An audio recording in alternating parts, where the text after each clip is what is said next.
For the next, beyond slow, so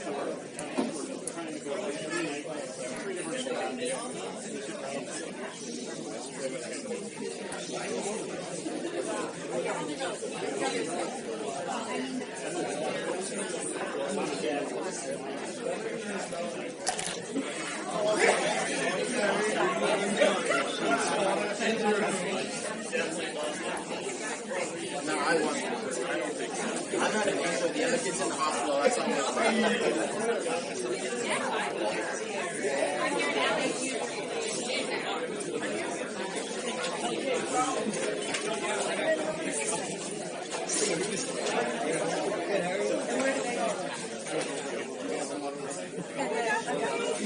Okay, got it. They're wrong.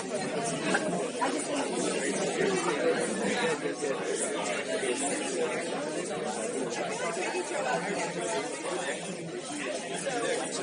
Should I be rice? Because I can be rice and I can sit on the end of that table.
I mean, there's like me and Ollie, and then like there were teachers in classes like that. But different because they couldn't do that. They would go down and act. But we have 3 pictures in there. But then they do. We had time. We didn't even have the time. You could just like go on your Clean up nice.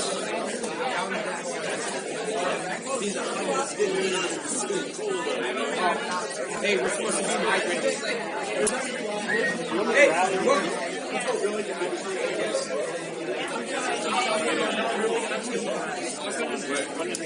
Oh my God. I see, bro. Look at you.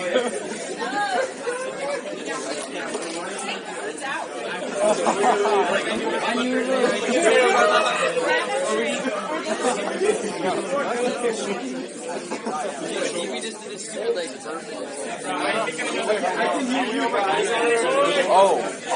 Oh, never mind. Guys, dinner's ready.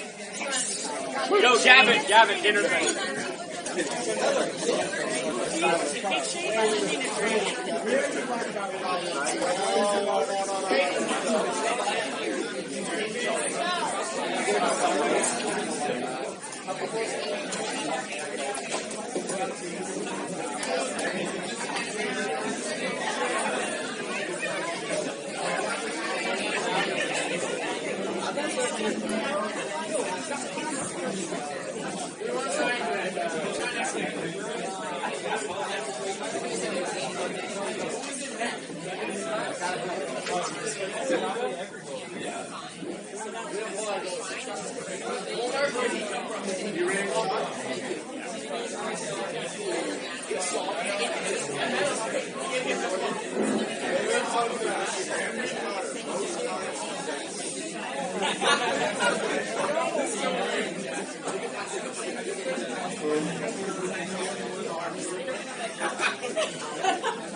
Welcome.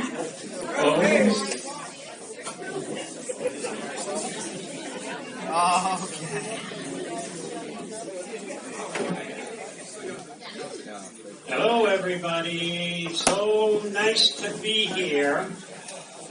I'd like to welcome everybody, all the players and the coaches and the parents and our special guests. Really excited about what is about to happen here. A great night. We're here to celebrate a terrific season, a terrific group of players, and to recognize 5 unbelievable senior student athletes that represented our program so well. And they're off after this year for the next chapter of their lives. But in the meantime, why don't we eat? And why don't we have the parents go first? So let's just start and go table by table by table by table. And I think we could probably slide both ways.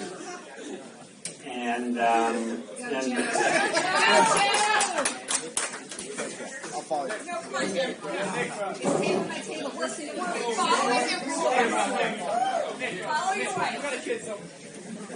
Okay, coaches too. And Patricia, Melissa, you.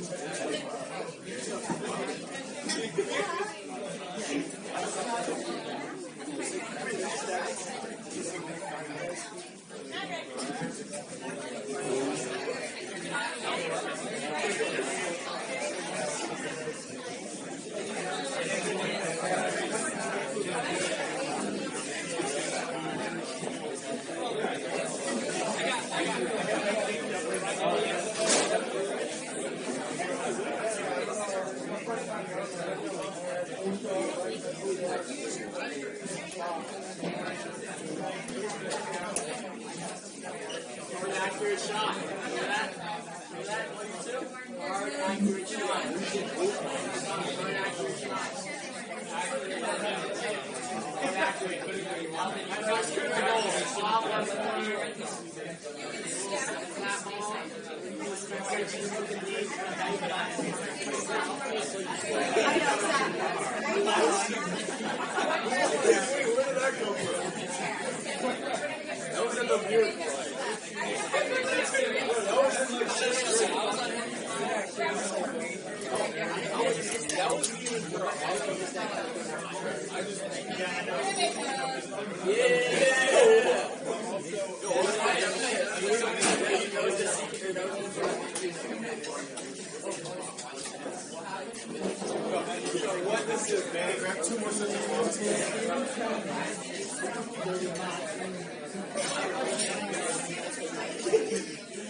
I know.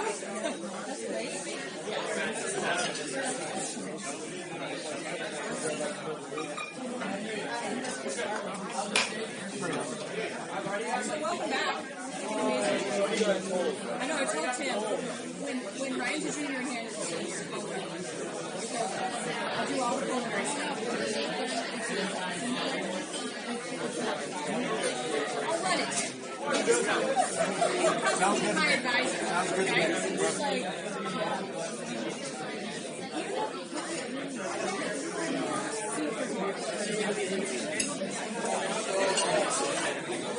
so we already have Ryan's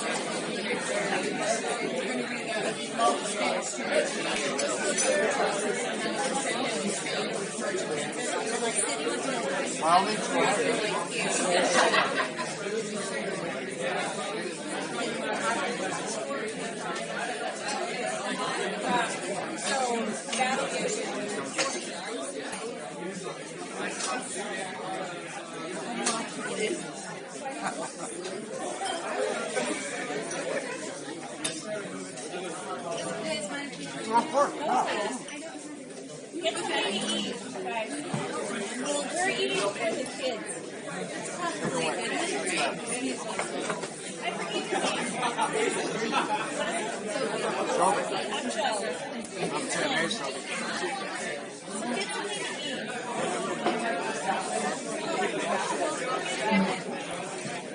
Pull the boys take it over.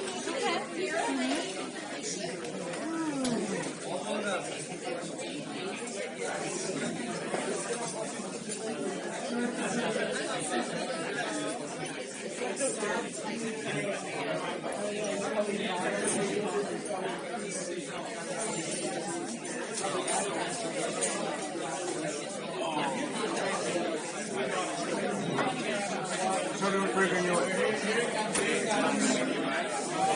Play hockey this year. We need more hockey players. Did you hear? The girls hockey. Oh, they just have like 14 players and that's it. Oh, man. They need more. We're pulling up kids that never played.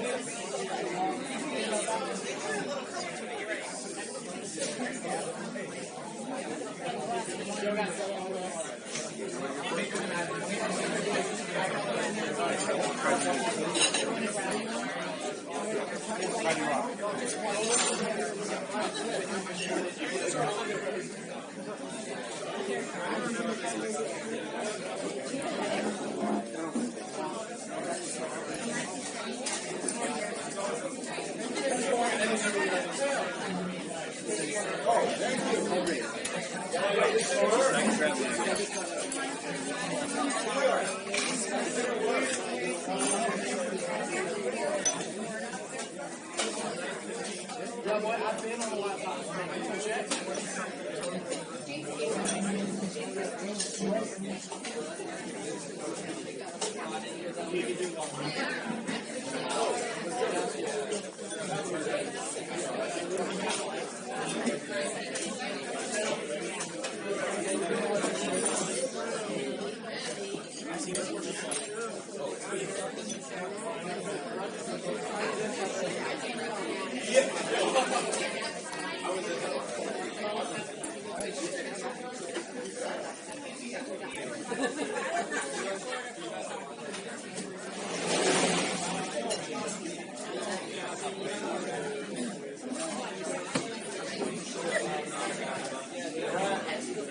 People said the banquet was yesterday.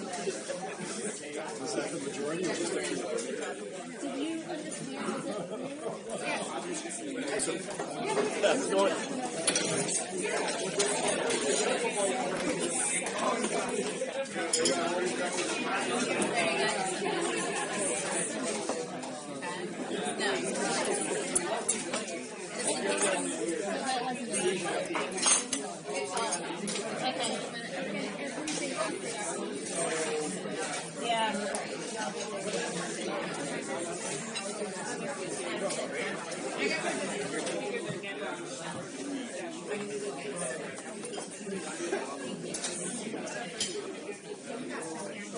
Yeah, they're seniors. This weekend. They need you. Because they were not out when we organized that. Thank you. Some of us. I wanted to have it. Yeah. And hearing what here we have, you know, the Blue Campion. Here in Camden. Yeah. Yeah. But I didn't know what, like, James Campion. Yeah, that's this one. Oh, this guy. I didn't know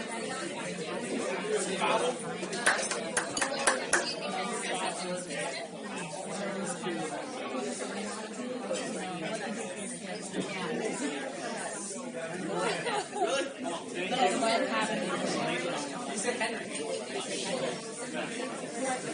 They only had it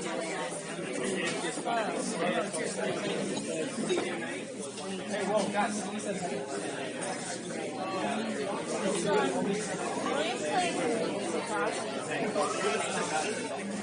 It wasn't the boys. It wasn't the boys' fault.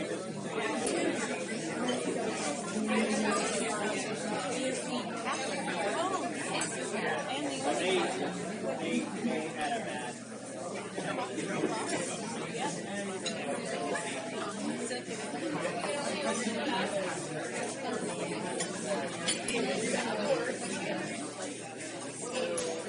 It's not her favorite.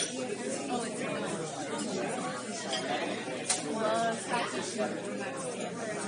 But she has to go against sport. It's not good for her to sit like that.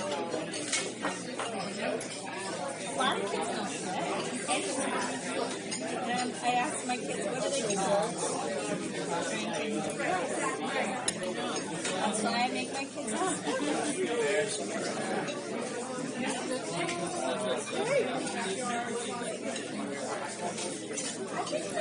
I'm not naive, but I think they're pretty cool and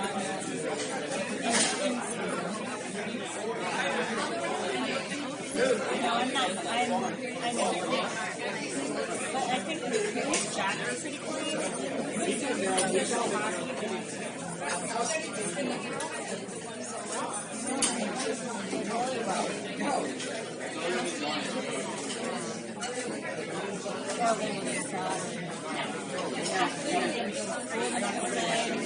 We're all flying to school.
They're on break right now, so when the students are here, it's usually music,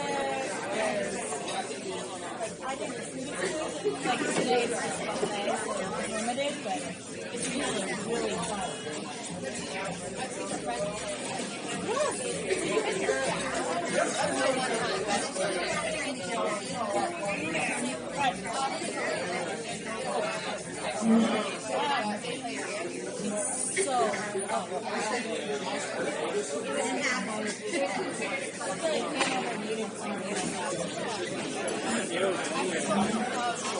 Yeah, right, exactly. Do you go to Dunkin'?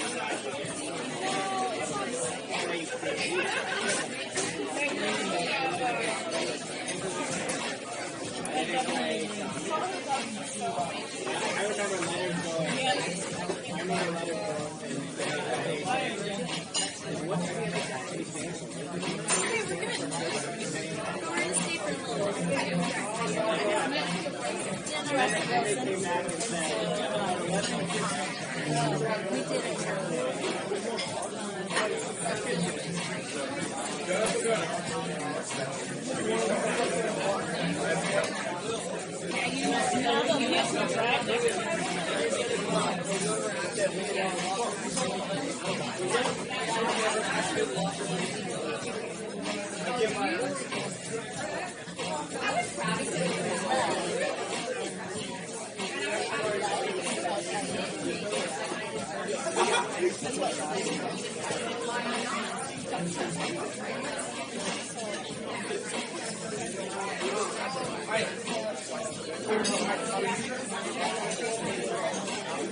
do you see? That's how you notice that. What are you going to be when you grow up? An English teacher. And you need to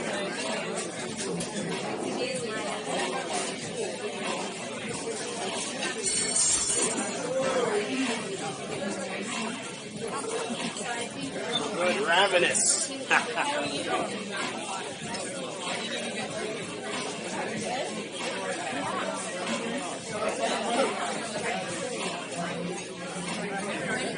Yeah, we just got back from Mexico. And it was so nice. Come back here. It's cold here.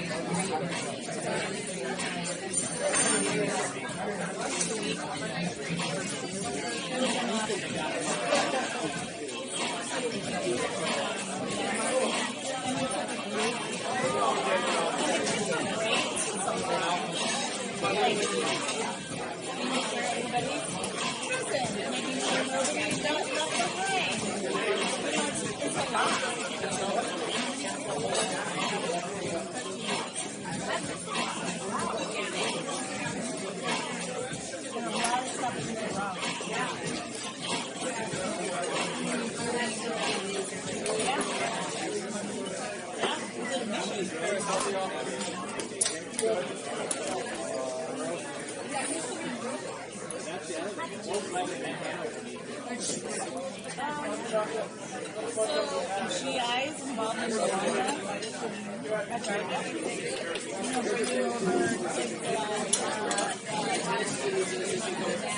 I started a program.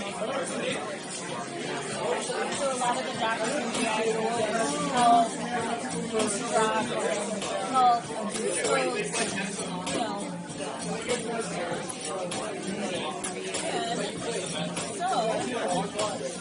Tim already knew about it.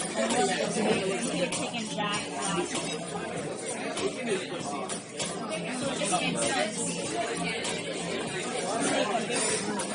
a big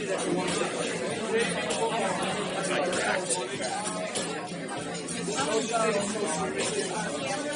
and maybe some others, but I don't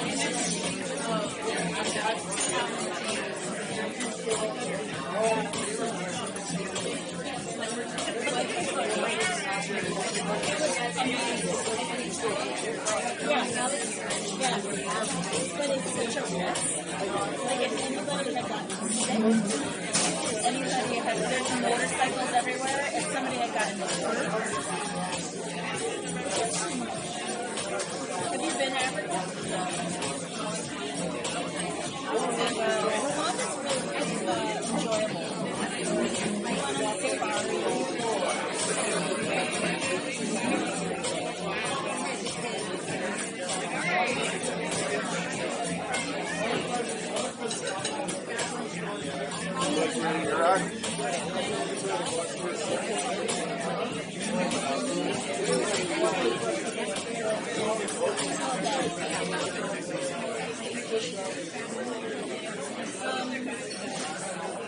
safari.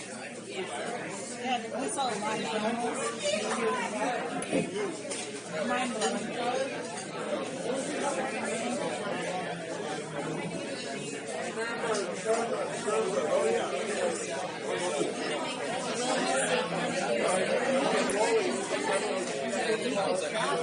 Yeah, and do an independent study. Yeah.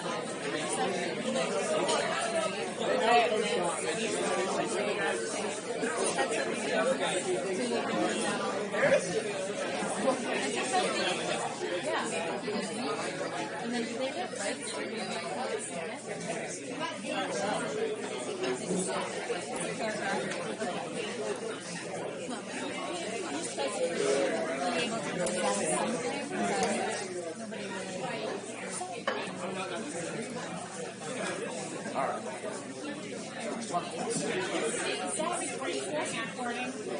I think so. I Okay, folks, I'm going to get started, but I want you all to continue to eat and feel free to get up during the course of the evening until you're played up.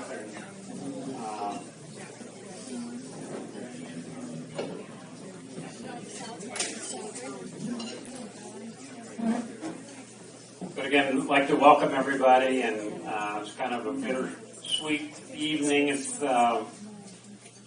terrific fun celebrating what we've accomplished and saying goodbye to our seniors, but it's just pretty sad to say goodbye to everybody because, we see each other 6, sometimes 7 days a week, and then all of a sudden, poof, it's done. So the adjustment's hard.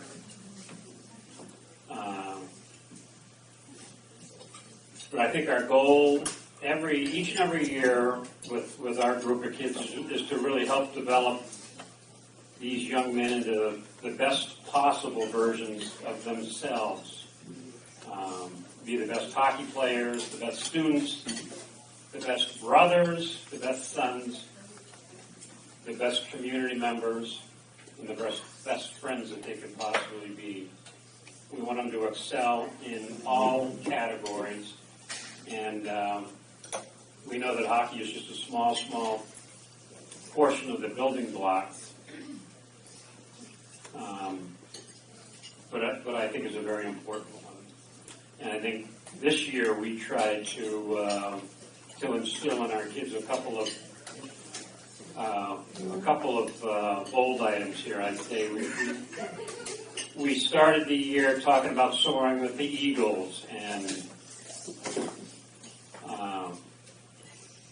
I showed them a little video of a CEO who had a terrific speech way back when, trying to get his troops going and his managers managing and his workers working. And the theme of the speech was really to soar like an eagle. Come in high, be positive, soar along, bring people with you. Don't come in unhappy and low and quack like a duck. We want you to soar with the eagle. So I think that was important. And that's something we talked a lot about this year. We also talked a little bit about playing with an edge and playing with a little bit of sandpapery grit. And we thought that was going to be important.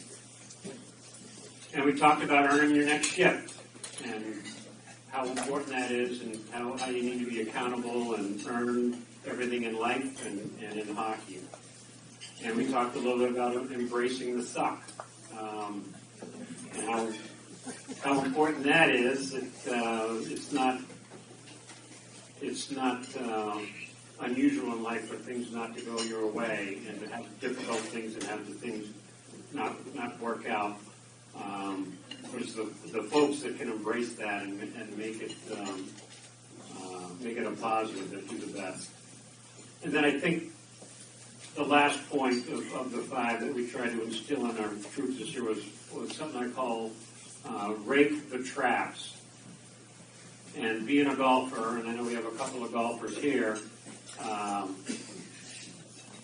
you may know what I'm talking about. I know Alex knows I'm in the golf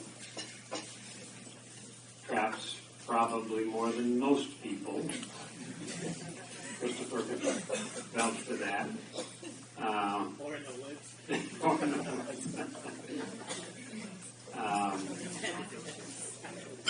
But there's nothing worse than walking up to your ball. You're already in the sand trap, so things are pretty. They don't look great as is, and you walk up and you're in a big foot mark because the person prior to you was too good to rake the trap, didn't care. So we try to make it a practice of ours to not just rake your footprint out of the trap, but rake one extra. Go above and beyond, and I think that's a great message. And I think our kids really bought into it. They bought into the soaring, and it just helped. It helped our group.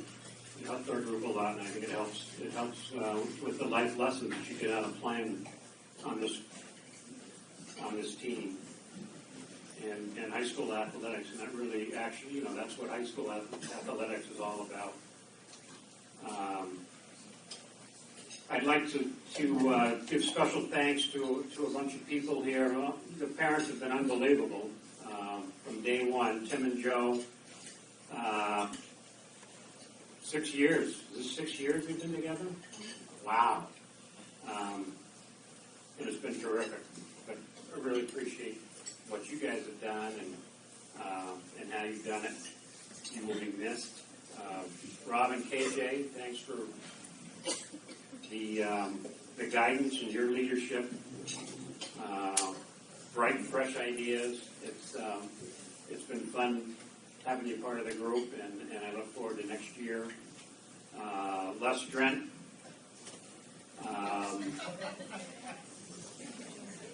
Thank you, bud.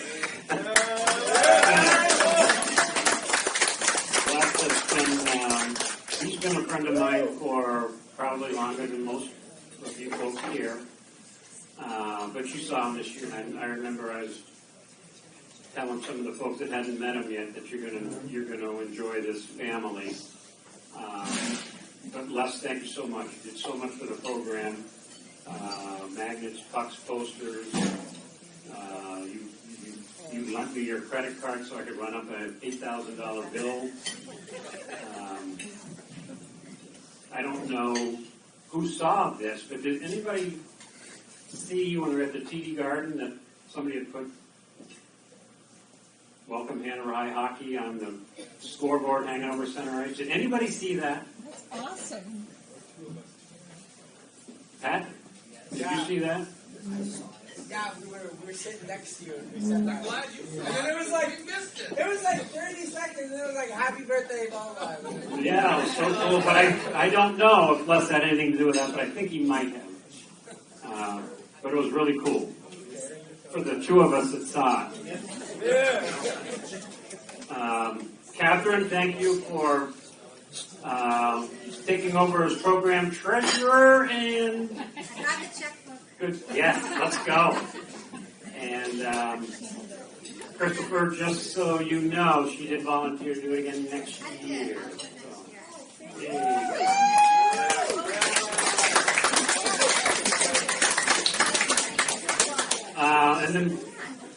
And then we could go right down the list. Lisa did a great job. Senior night, Todd generated a lot of interest support in the local community. All the parents pitched in for the meals, pre-game, post-game. Parents really supported us through the good and the bad. And most importantly, the parents just parented. I mean, look at these kids.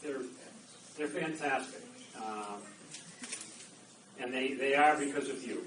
This side of the room create this side of the room. And back to so well.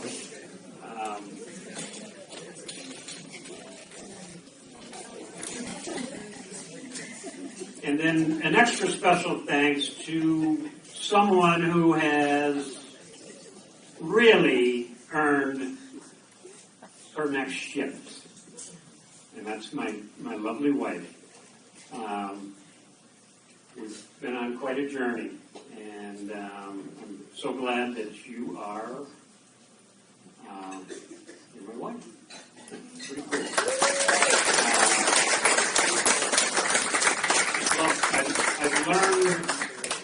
I've learned so much from you, and you're such a positive influence on things that I do, and we took a personality test today. I think I scored pretty highly. I scored well, but it was because of you. And I might have lied a little bit. But there's no question that it's been a challenge in our house, and but you all should not be surprised that our house is just chock full of happiness and love and joy, and it's because of you, and I love you so much. So thanks for everything.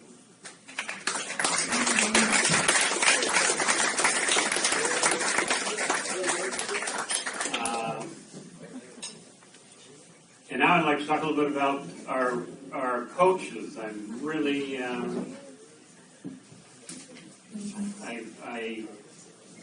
I think the first thing I learned way back when I was talking to other coaches when I was just a young guy coming out of college, they said, surround yourself with quality. And I just look out there and I see so many other hockey programs that don't do that. And it amazes me, whether it be the head coach is nervous that the assistants are smarter and better than he is. I don't know what the reasons are. I mean, I'll tell you right now, these guys are smarter and better than I am. But the fact is, you've got to surround yourself with quality, and good things will happen. And Alex and Harris both had to take on added responsibilities this year. They did so with energy. They did so with passion. We make a great staff, and I think people recognize that all over the state. As we had our coaches meeting last weekend, people they consistently are talking about the Concord staff and the Hanover staff. And so, that's so good for us, and you guys have done such a nice job. Harris, great last-minute addition for us. Harris Backbone, the 2018 state championship team, he was our goaltender.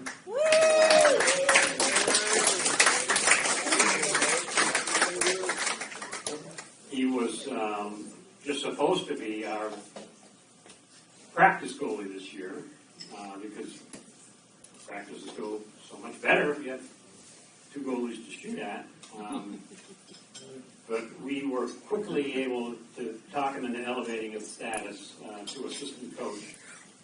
And it made such a huge difference, certainly helpful during the practices. And he jumped right on the bench for the games he could make it in the locker room. He was vocal. He was I think a big pusher and reminding these kids of what great opportunities they have here. And I remember the first time he spoke up in the Bedford game at the end of the second period. He just said, "Kids, I would have killed to be in the spot you're in right now to have a lead on Bedford, first game of the year. Let's take advantage of it." And that's just sort of been the way Harris operated all year long. He had a lot of positive comments, but it was interesting for Alex and I because we never had seen, he's coaching from behind a face mask. And it's different, and it's good. I mean, there's a lot of things that he sees during the course of drills that were really important. A couple of gems that he spoke from the crease was one I asked him about the best shot all year. He said and he's embarrassed by it. He said Nicky P going bar down.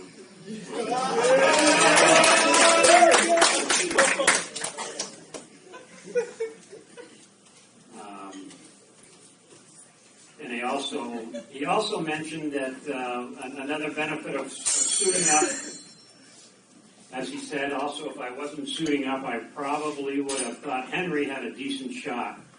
But that myth was quickly debunked.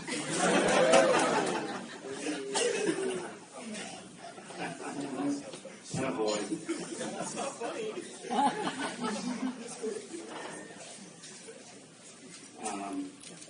But anyway, Harris is terrific. Alex, I think you brought your coaching game to the next level this year. You again was kind of thrust upon you, but you did it, and you did such a nice job. and you just up the ante for everything. You stepped in. Alex is probably already working on next year, so what he does is everything, really. He'll coach the summer hockey team. He ran all the captains' skates in the fall. He handled all the filming and the video sessions, and he coded every game, and he took stats on every game, spot-on comments. He handled our defensemen this year, and he really elevated that group. And I think as I look back on the season, Alex was doing something every single day to make our team better. And he did an excellent job with our defense and our entire team, really. But I think you just look at somebody like Jack Gardner, who 4 years, he came in as a very talented player, improved. And as a senior, he's a phenom. And that's because of Alex. And Henry and Andrew and Gat, they're all on that trajectory. It's because he cares about the team, he cares about his group, and he's doing things all the time to get them to the next level.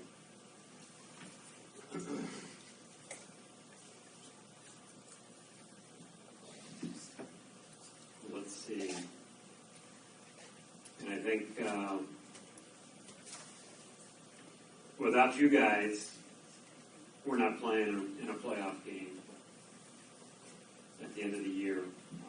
So congratulations, folks. Let's give them a hand.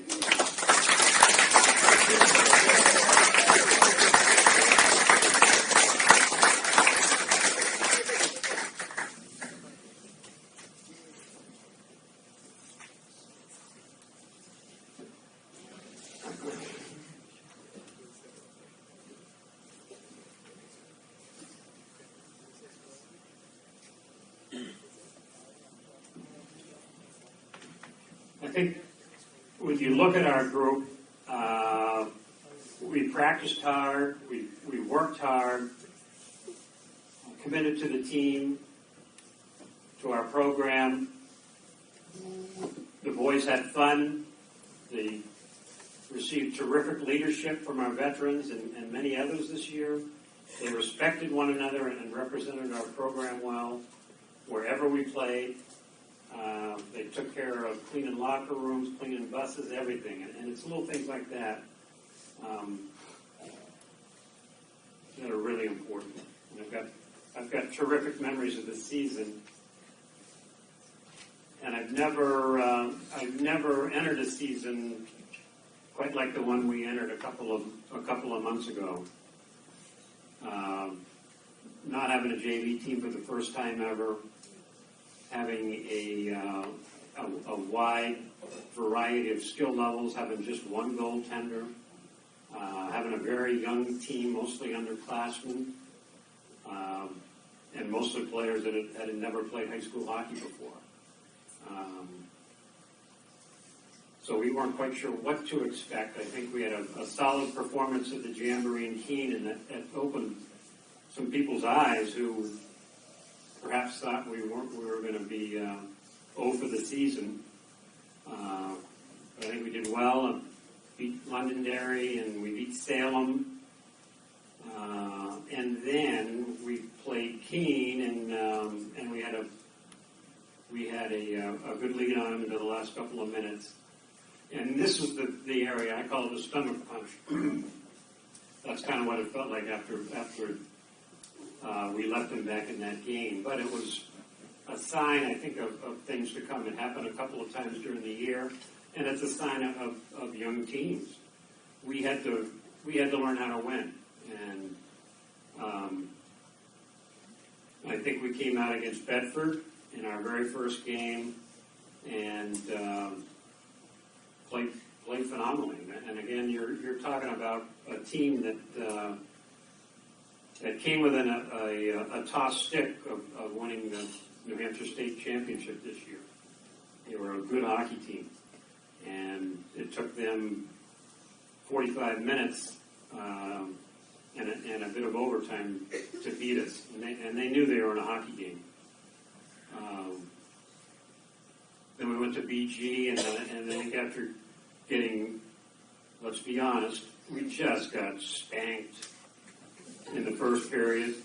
We got outshot 17-2, and we were playing against a team that had 15 seniors, and all of them were 200, 300 pounds, weren't they, boys?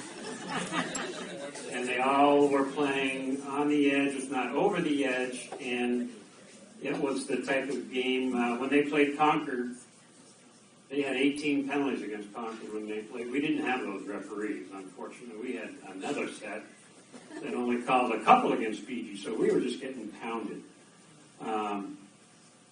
But you know what? We adjusted, and we played them even, and it actually outshot them in the second and third period combined. We just couldn't dent the scoreboard, and it was in 2-zip. And then great second period against Bow, and we played down there 1-4-1,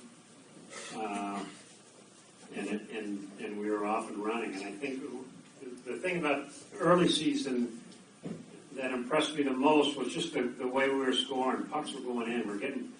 We were getting players and pucks to the net, and all our goals were coming. We were 1 foot, 2 foot, 3 feet away from the goal line, and just banging pucks in. So just hard working, grinding goals, and that's the type of team we have to be. Then we went to the holiday tournament and got a couple more stomach punches. Goffstown, ouch. We outshot them, I don't know, 48-20 something, and couldn't put them away. And that's a lesson to be learned. And I think a lesson you need to put teams away when you have them on the ropes. Then we followed that up with probably our worst game of the year against Bow.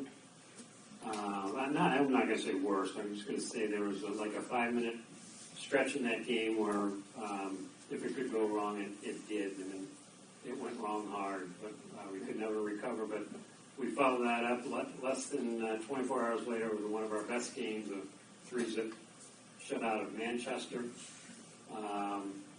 Then we came back into the regular season, played Londonderry up here, 2-2 going to the third, playing really well, and we knew they were good. And they scored 2 power play goals in the last 7 minutes to pull out the 4-2 win. Then probably our signature win, a huge win over Exeter at home.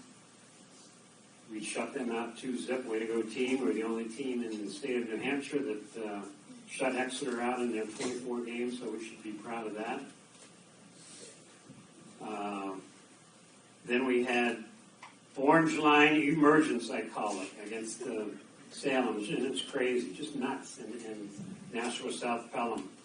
They had all 5 goals for us in a big 5-2 road win at Salem. But the entire group was phenomenal. We had 43 shots on net against Salem. And again, the most shots they gave up all year long was that game, and we had 43 on net, so it was terrific. Then Wilkie going down in the midst of his hot stretch, and I call it the young kids. The young kids took over versus Manchester. We beat them up here 4-2. JoJo solid in net. Nardi 2 goals. Ronan 2 goals. And that's just a sign of the future. That's the future of our team. Concord, our offense pumped in 4 against Concord. We're the only team to score 4 goals against Concord.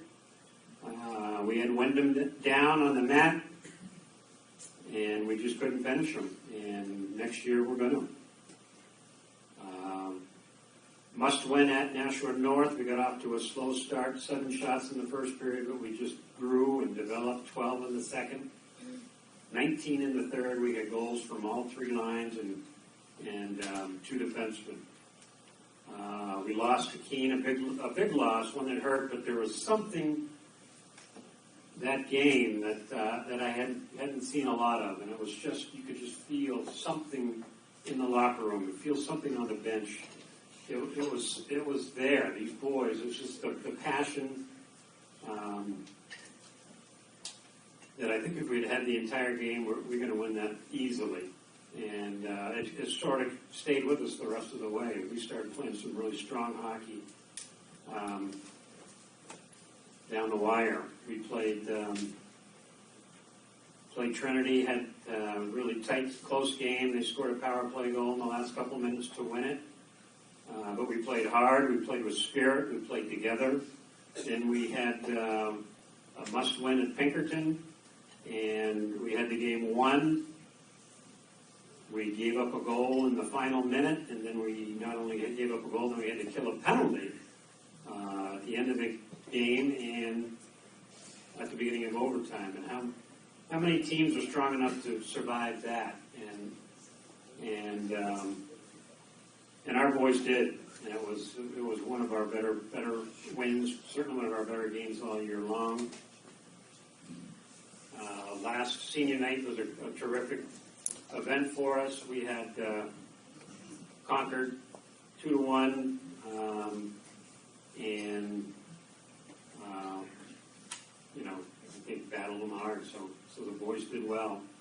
And then I think the playoffs, we hate to say it, but I think we deserved a better fate. We deserved a better last couple of minutes.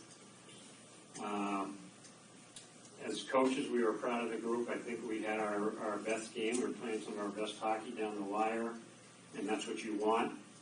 Got ahead in that game. Henry ripped one from his office, and then we fell behind, and Wilkie tied it on a beautiful net back post. And then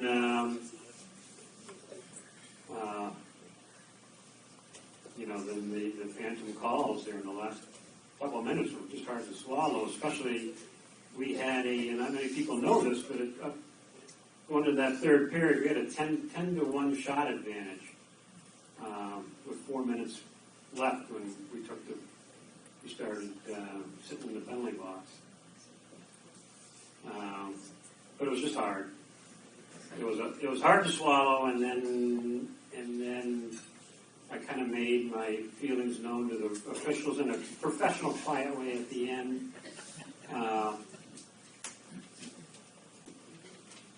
So they may not allow me to coach our first game next year,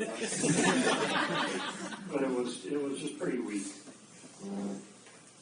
And of course, the Bruins game was a terrific event, and I think fun for everybody. The whole day is just a great event. It was fun. I haven't been able to skate with the boys for 2 or 3 years, and opted to try it this year, and it was just a thrill to be able to skate with them all in the morning, hop on the bus with them, and go sit together, and watch the Bruins game. And it was really cool, and I tried to point out, we were sitting right next to David Krejci's family, and I don't know, I'm sure you guys don't know this, but it was his celebration. He had his 1,000th NHL game, and he lives in Slovakia, I think, right? In the old Czech Republic, and he had his entire family, his brothers, sisters, his parents, his uncle, and they were in the suite right next to us, and it was nuts. They were heading into the liquor, no question. At 1 in the afternoon, but I probably would have been 2. It was a thrill traveling all over New Hampshire with you guys. Fun, energetic group. I don't know what the heck you guys were doing on bus trips. What was Pat? Why are you hiding? What? You have something to say or share? I've never had such a giggly group of kids. I don't know why. Why?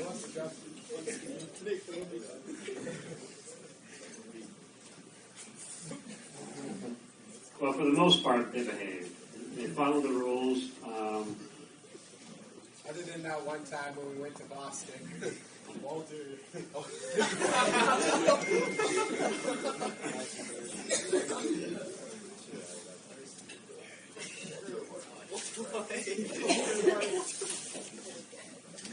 Yeah, we quickly found out our bus driver didn't like to be teased about his name. I would have been proud. But anyway, thanks, fellas. I mean, you did a great job representing our school and our community and your families. So let's honor the team. Natalie, why don't you FaceTime? Get Brian on the phone. Not FaceTime? Really? He literally FaceTimed me 10 minutes ago. Let's see him pick up. Cool. Go. Henry, stop it. Ryan, for those of you who don't know, Ryan is not here today because he is sick. And it's pretty ironic because What? He hung up immediately. I got him. one of the Smart boy to answer my call. one of the speaking points that I had on Ryan was his impeccable attendance. And he should be proud of that. If you're going to miss anything, this is the one to miss. Don't miss practices or games. But Ryan Carroll did a terrific job for us this year for the team. He was committed to our group. He practiced hard. He made others around him better. He played well against Manchester in the 3-0 win. A couple of shots on net. He was +1 with 2 shots on net in the 5-2 Salem win. He had a terrific assist on Dylan's first career goal at Bishop Brady when he made a sweet neutral zone pass. And he had 4 shots on net in a 6-2 loss to Trinity. Ryan has a great skill set. He handles the puck well. He receives passes well. He finds open ice, and he gets pucks on and off his stick in a hurry.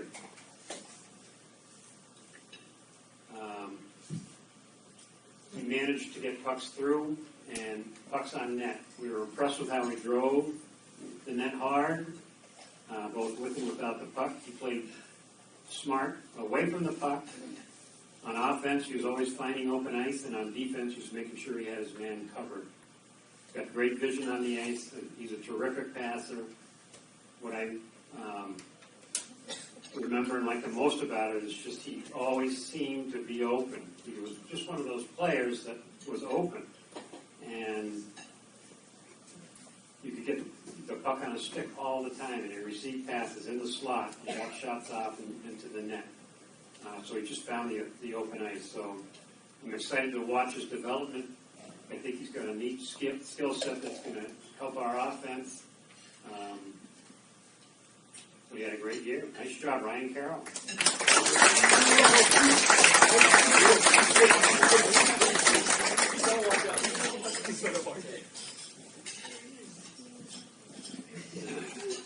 And I'm somewhat embarrassed to admit this.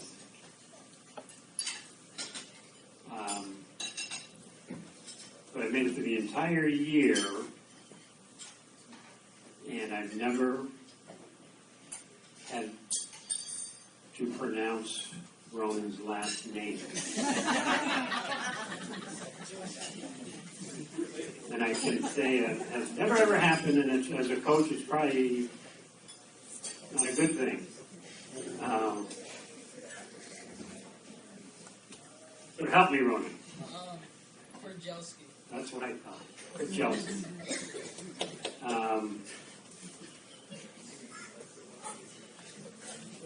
And what a great surprise Ronan was.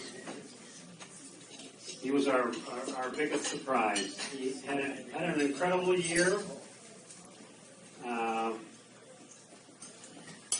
Worried about his size and his style of play. He plays hard. He plays tough. He plays in traffic. But he's one of the smallest players in our league. So and he never shied away. Not a fear in the world. Ronan worked hard and was very committed to our group, very passionate about our team, very passionate about his teammates. You can tell he loves hockey. He finished the season as our second leading goal scorer with 12.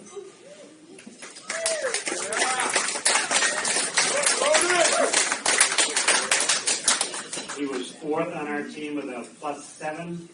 He led our team in shooting percentage, .26. Means like 1 out of every 4 of his shots went in the net. Terrific numbers for anyone, especially for a first-year player. And where did he score all his goals from? What do you guys? I know. Do you guys know? Do you know where he scored all his goals from? Oh my God! Right where the 200-pound defensemen were standing. And on a stick, off a stick. Just terrific. Upper corner, every time. Scored his first career versus Bow. He scored the game-winning power play goals, +2 versus Exeter. 5 shots at Salem. He had 2 goals through 9 games, then something clicked. Number 10 burned it up down the stretch, including goals in 5 consecutive games. Goal, 3 shots on net, +2 versus South, 2 goals in a 4-2 win over Manch, a goal in a 6-4 loss at Concord.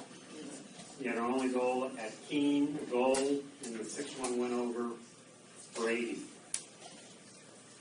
Goal and assist in the 6-3 win over North. A beautiful tip goal in the 5-3 loss to Keene. Power play goal, 4 shots in the 3-2 loss versus Trinity. And he had an assist in the Pinkerton and the Concord game. He was all over the score sheet every night. He had a great season, and looking forward to a lot of good years. Congratulations, Ronan. Come on up.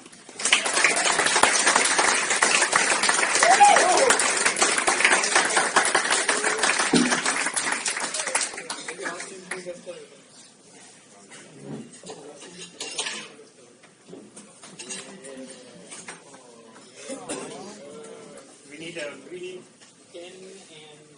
pen and letter. Congratulations. On the chair.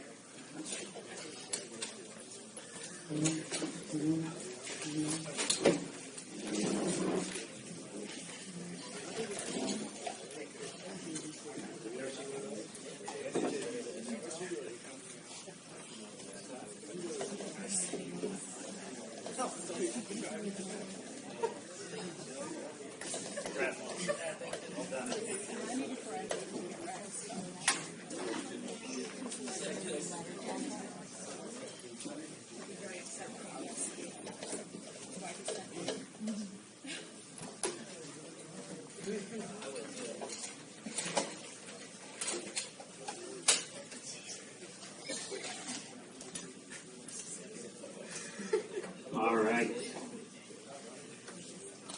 What a ride. And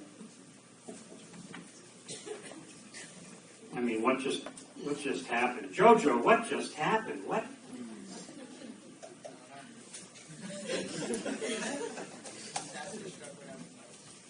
Let's review it, if we can.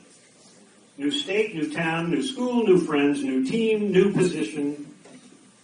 5 months ago, he was hoping to make this year's team as a forward. He would have. No, he certainly would have. I hate to tell you, fellows. He sure would have.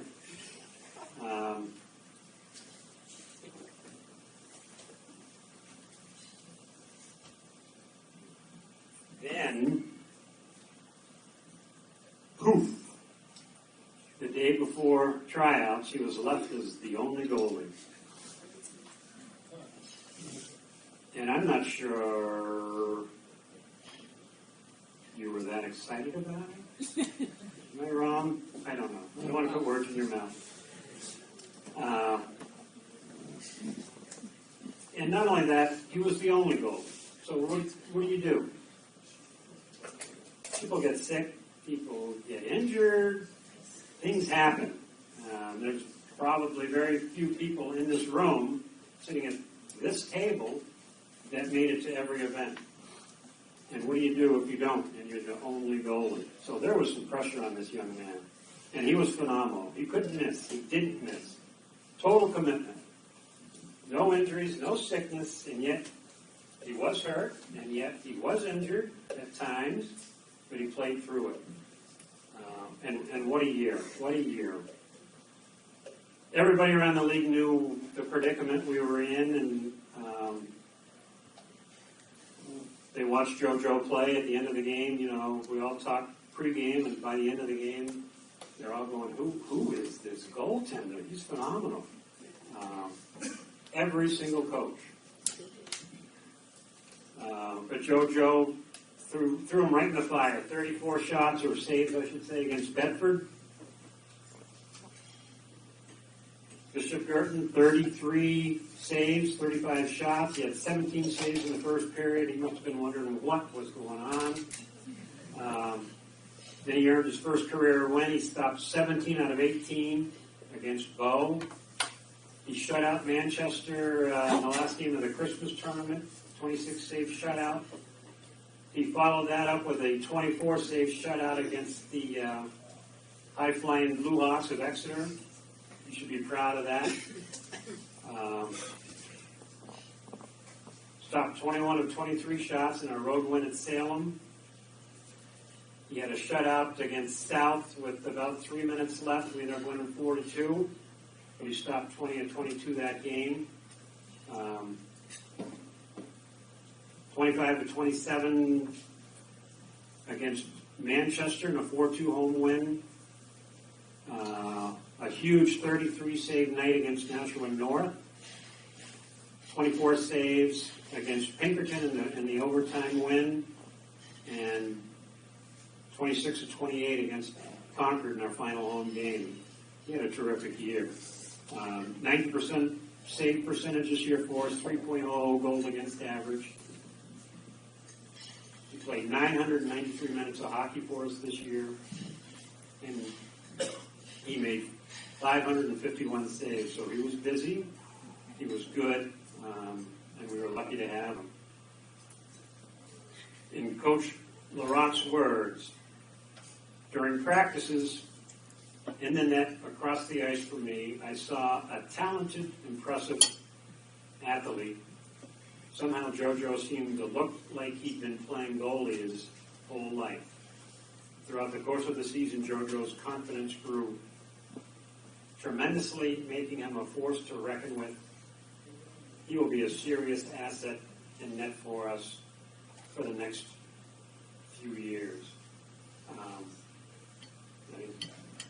Harris hit it correctly. JoJo's an athlete. Quick reflexes, solid knowledge of shooters, passionate for the game. All are really going to help him along the way. And he has the potential to have a memorable high school career and beyond. Solid teammate. Thanks for being there for us this year. JoJo Dren.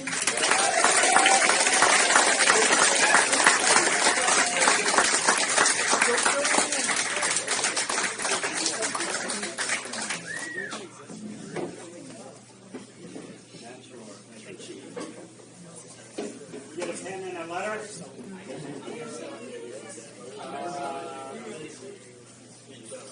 Yeah, go. I'll be back.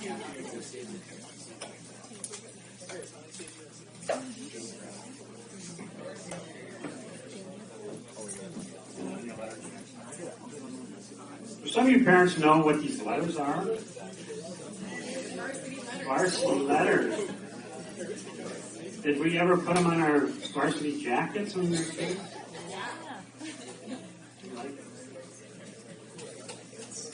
Sophomores And we had a group of them, and a good group of them, and it was led by number 14.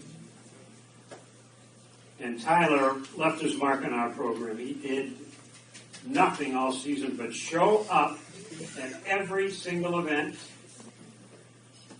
show up at every single practice, prepared and willing to work.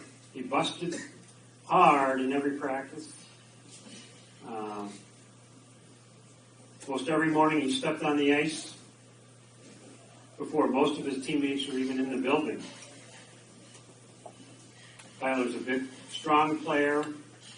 We started him this year as a defenseman, but we moved him to forward halfway through the year. His skill set presents better, we feel, with him up front.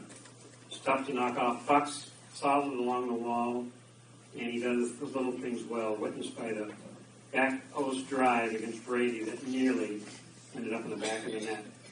Tyler's got a terrific hard shot. He developed a lot over the course of the season. He's a great teammate. He added so much to our group. Well liked, and you could tell whenever he's on the ice, people were just pulling so hard for him, and it's such a great sign. He's well liked and just the type of player person we want representing our team. Nice job this year, Tyler Gamma.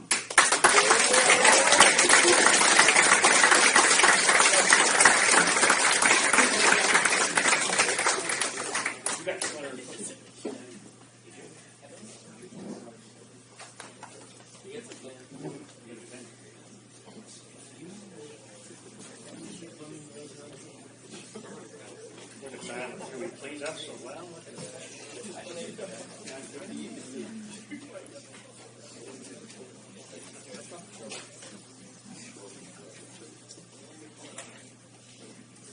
Willie Hopkins. Willie. One of the coach's favorites. Well, I don't know about you. He's definitely one of my favorites. Is Will Hopkins. Again, here's a young man who gave everything he possibly had to this team this season. He didn't take a day off. He was at every event starting the end of September. When we first stepped on the ice, he was there. He was a constant, and he was involved. And he was prepared, and he was ready to work hard and ready to learn. He was always trying to get better, trying to get an edge. He pushed his teammates in practice. He played physical, and that helped our players get prepared for games.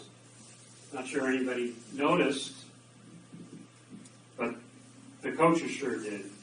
Will was always first in line for every drill. Did everybody notice that? It was just the coach. Did you guys notice that? Such a good thing. And it just speaks volumes. And I love it when players do that.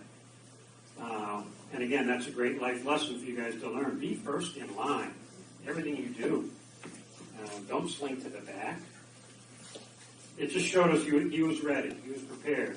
If it meant he got an extra rep, that's what he wanted. I love it. Whenever he was on the ice, the boys were up and rooting for him on the bench. His future was apparent in the Brady game where he had 2 assists, 5 shots on net, and a +2 rating. His assists were excellent shots from the point that got through and were tipped. Will is a defenseman who works hard on his craft. He fit in nicely with our group.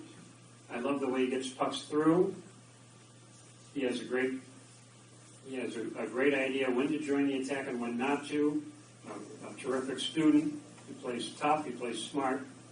He loves the sport and he works at it. And I expect a bright future for Will Hopkins.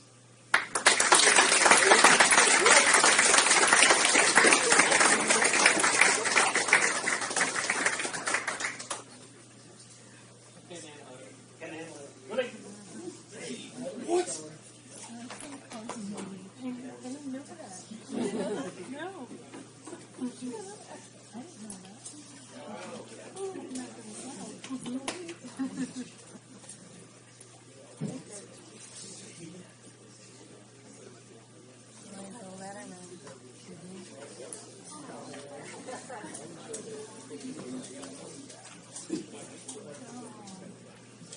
Okay, now let's talk about a sophomore forward, number 20,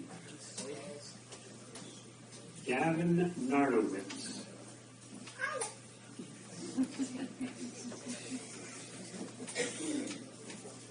And Alan Harris and I used to,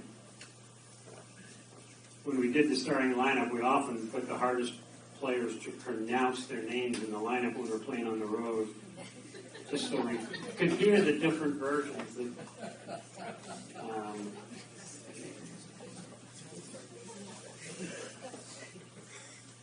that were out there. It was pretty good, pretty effective. But Gavin had a terrific season. Fun to coach. He helped us this season as I call it a top 6 forward, certainly one of our more talented forwards. Power play time, penalty kill specialist. I think we started playing our best hockey when we moved him into to the center position. He's a very talented center. He was incredible on face-offs. 194 lost 70 for what? 56.7%? Yeah, that's what it is. He finished with 4 goals, 4 assists, +4 for us, and he had some big offensive games. He had his first career goal, +2, 3 shots against Goffstown. He assisted the game-winning goal at Exeter, was +2 against Exeter, 5 shots at Salem, 2 goals, +4 in the 4-2 win over Manchester. He had an assist versus Keene in the first game we played on a power play goal off the flank in the second. 5 shots against Pinkerton, and in the playoff game he had 4 shots on net and was +1. Gavin is a member of a solid core of new players who love the game, and hockey's very important. I love that. It was fun to coach because he was passionate about the game, and he's very talented. He has a hard, heavy shot, and I was constantly reminding him to shoot the puck a little bit more. We had him at wing a lot this year, but found better and more production from him as the pivot. He was solid defensively in our end, always on opponent's sticks, and very rarely did his check even get a shot on net. Back checking was another area his game improved as year progressed. I'm excited to have him a part of our group and watching his development. Great job, Gavin Nardowitz.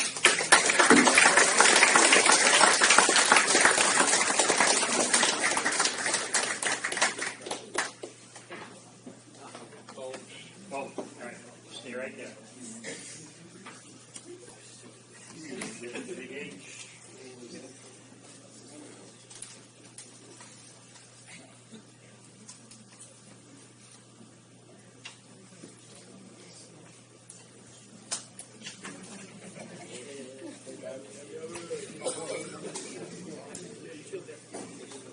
So, Gavin, did I go to school with your uncle's brother, father? Chris Kreider's dad. David, yeah.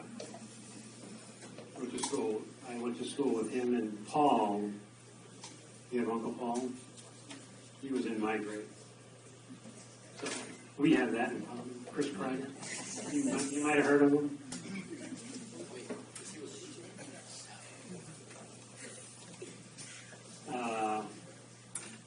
Gavin Miller.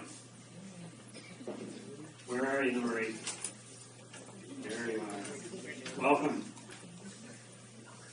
We switched Gavin to defense this year and had him slotted in as a top 4 D-man. He got stronger and stronger as the season progressed. He played a lot of minutes for us this year. Played 5-on-5, played penalty kill, and had some very effective shifts for us on the power play. Did a lot of nice things that don't end up on the score sheet. Gavin has a hard shot. And he gets pucks through and on the net, on his stick, off his stick, we like to say. He also led our team in a category by a ton. Does anybody know? Does anyone want to guess? Who said that? Got it. He had 30. No. Won Yeah. 33. But you forgot 4 games. That's 30 on the sheet. Yeah, 40. I had 30 on the sheet. Yeah. Oops. I'm ripping Trevor, and it was my fault. He led our team by a lot. He had 40 block shots, which is incredible. I think our next closest was 32 or 31. Why is that important? I mean, just the percentages, the statistics tell you that for every 10 shots you've blocked, you've eliminated a goal against. Simple math. Shooting percentages, or you're shooting 90%, or your goalies are stopping 90% of shots. So, Gavin, you helped us. You were +4, so congrats.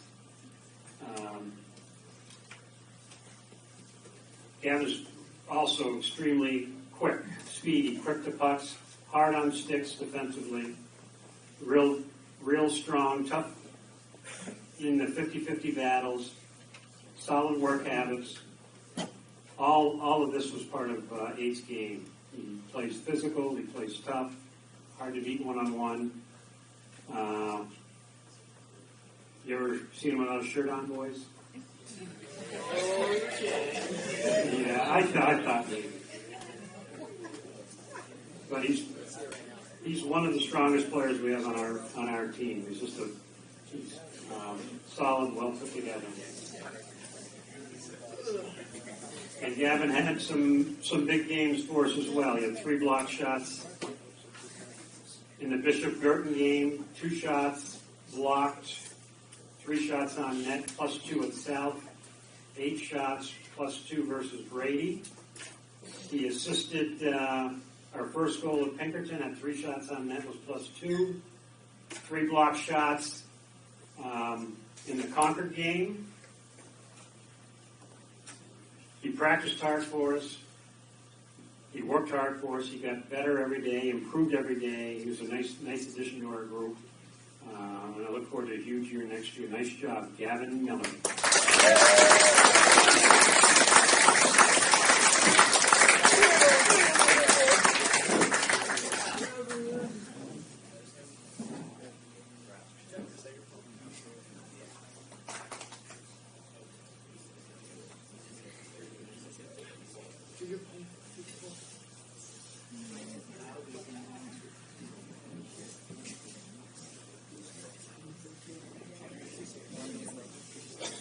Ryder Wilson. Ryder. There he is. I recognize that head of hair. Ryder, huge reason we had the success we did. He turned into a valuable 200 by 85 foot player. Let's coaches talk. Parents know what that means? No. It means that Ryder was terrific. The entire ice surface. The surface is 200 foot long and 85 foot wide, and he was stellar in all 3 zones. And we say that because not every player is. But Ryder was phenomenal. Terrific offensive skills, solid defensively. He settled into the role of center and gave us consistent, hard-working, passionate efforts every night. You knew what you were going to get. He started the season with an assist and +1 versus Bedford. He had a goal, 3 shots +2 in the holiday tournament. In the 4-1 win at Bow. He had an assist, 4 shots on net, and was +1 against Manchester in the tournament. He had an assist in the first Londonderry game. 2 goals, 2 assists, +4, and the dominant effort the orange line and Ryder Wilson had against Salem. How do you follow that up? Hat-trick. 3 goals, 4 shots, +3 at Salem. He loved the big ice. It was terrific. 2 assists against Concord. He had a goal, 5 shots on net. Against Wyndham, he had a goal at Nashua North. He had an assist, 5 shots, 3 block shots in our second loss to Trinity. Ryder was deadly with puck in the slot. It's kind of magical, really. He had a bit of magic with Wilkie and Trevor. They worked well together, very creative. I love their style. They worked pucks from below the goal line to the slot to the back of the net. Opponents, and especially opposing goalies, hate it when the puck is below the goal line. This trio made an art out of short little 3 to 5 foot passes in tight areas, sharing pucks, and it just was magical. Very tough to defend. Ryder made terrific improvements over the course of the season. He ended up 5th on our team with 59 shots on net. He had 8 goals, 6 assists for a total of 14 points. He did that all while sitting for exactly 0 minutes in the penalty box.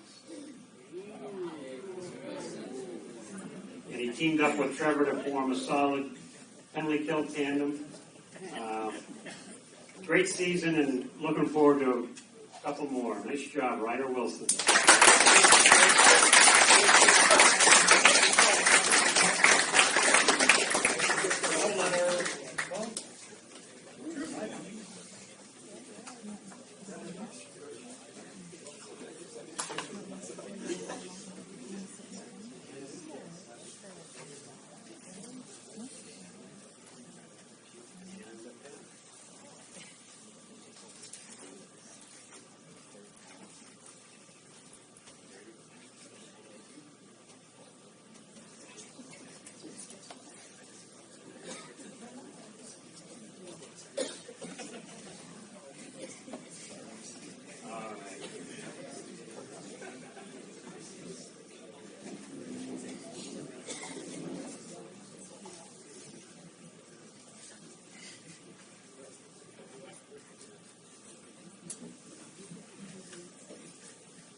Smooth. Tell me when you guys can guess. Smooth, fast, deceptive.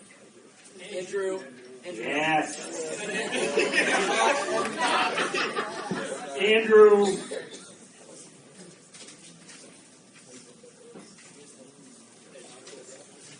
We'll get back to Andrew in a second. Karen, I just want to take the time to thank you. This is Karen camping right in the middle of the road.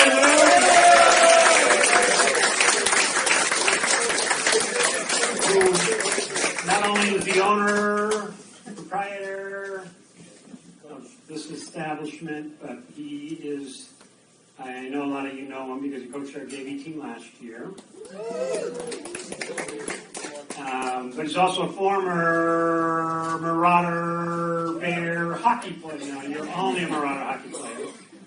Captained the 1995 hockey team. And then he went into movies and television. Did he? Am I right? Yep. He's been on the big screen. He's been on the television series.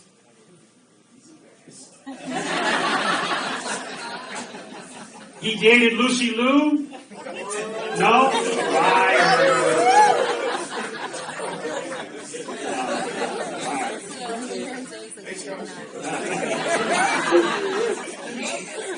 No, actually his comments about Lucy were not very, she was a mean.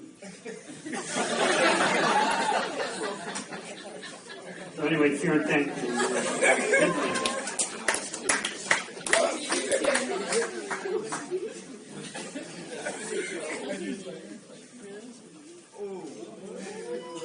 All right, Andrew.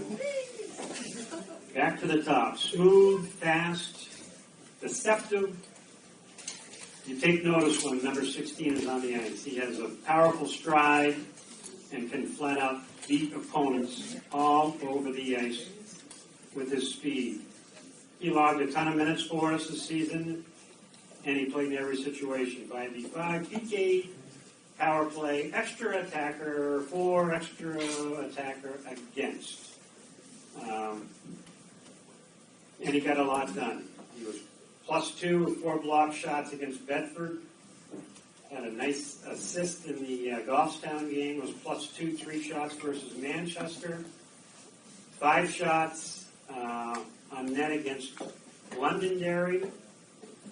3 shots +2 against Salem. 2 shots +2 against Nashua South. He assisted on goals against Manchester and Concord and Pinkerton, as well as +2 versus Pinkerton. He tied for second on our team with 31 block shots. Andrew loves hockey. He just absolutely loves it. He won't miss an opportunity to get better. He works hard. He has high expectations for himself. He's great to coach because he always wants more. And he's always working on the little things. The important things, little skill drills pre-practice. He's always on the ice, getting himself better, and it's great to watch. He is a player that opposing players take notice of. Always talking about him and his skating and his deception skills. F1 has no chance against Andrew. I consider Andrew a valuable member of what I call our leadership group. He cares about our team. He's very impressive for a sophomore. He understands our culture and why it's important. He understands the value of hard work and the value every player brings to the team. Great season for 16, as the next 2 are going to be as well. Andrew is a core player, and we're going to build our team around him. Nice job, Andrew.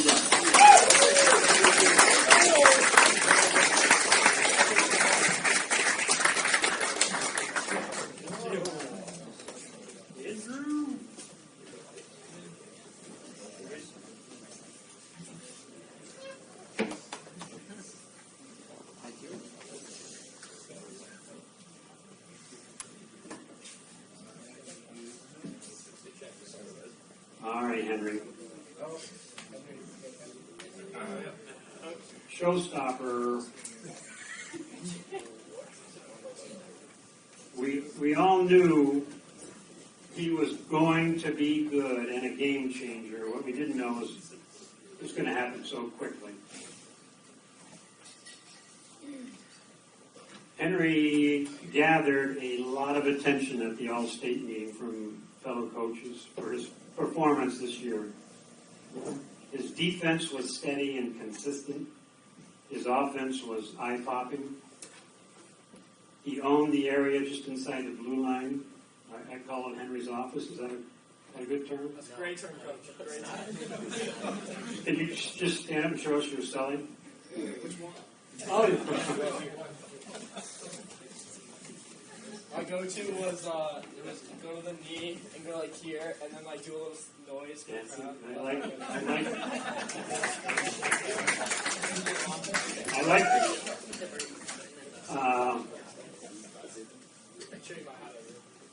So what you notice about Henry is his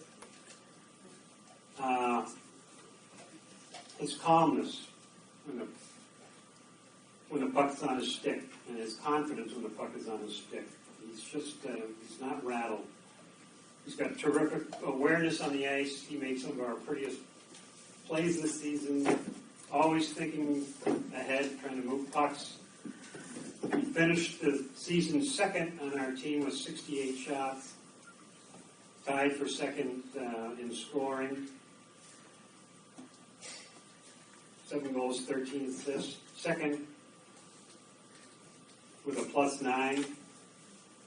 He's on the ice for 43, on the ice for 34 again, so +9. Tied with Andrew with 31 blocked shots.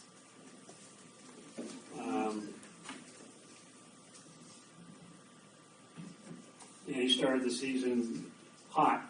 Assisted +2, 5 shots on net against Bedford. Followed that up with a 7-shot night at Bow. +2 with 3 shots at Manchester. He scored a goal, I call it a laser. And I think we saw the arrow. Was that the one that's time ran out in the second period? Who was that against? Londonderry. That was Londonderry. That was pretty cool. It was one of the prettiest goals I think we've scored in a while, and it was just an NHL goal because it was a laser, perfectly placed and right in front of the Hanover cheering section. Not that anybody noticed. And then Henry followed that up and scored a goal against Exeter, 6 shots. +1, +3, 3 shots on that against South. He had a goal and assist at Concord. And again, I think it was the first shift of the second period, and it was after we had struggled a bit and talked about coming out hard and maybe representing a little better.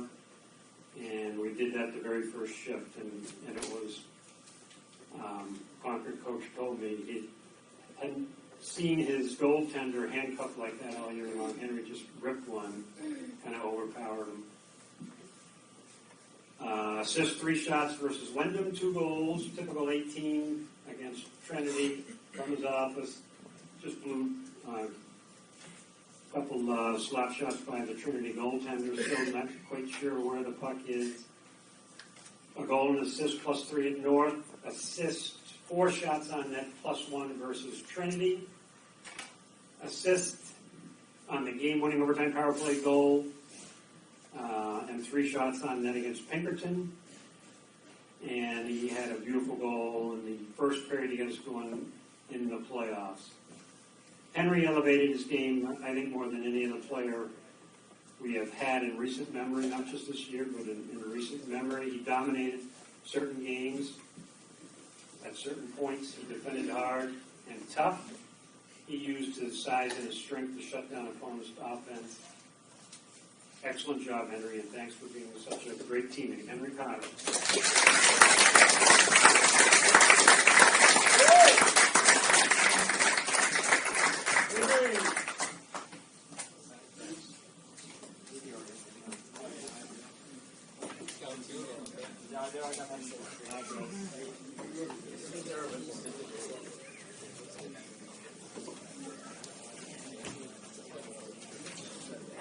Where's Nikki? Nikki! I see Nikki. Not many people can take a year away, or a year, maybe even more, I don't know. It's just a year off, right, Nikki? 2. 2 years away. Took 2 years off from hockey and came back. And what I noticed, what struck me quickly about 17 was his speed and his ability to get to areas quickly, areas that he needed to get to. He's just a terrific skater. He has great top-end speed, but also terrific short burst quickness. So he was really strong off face-offs when he needed to get 3 feet in this direction. He was quick. When he had his best games this year, he was quick on the forecheck, using his speed to force opponents to move pucks. That's the type of play that will bring him success next season. A great kid who added a lot to the team, both on and off the ice and in the locker room. Every time he started gearing up and making a push to get a regular spot, he suffered some kind of an injury or a sickness that set him back a couple of days. Mickey is just a nice young man. I enjoyed our conversations that we had. He was always soaring high, He brought a positive attitude to the rink. Next year's going to be a lot different. Nice job this year. Nikki, come on up.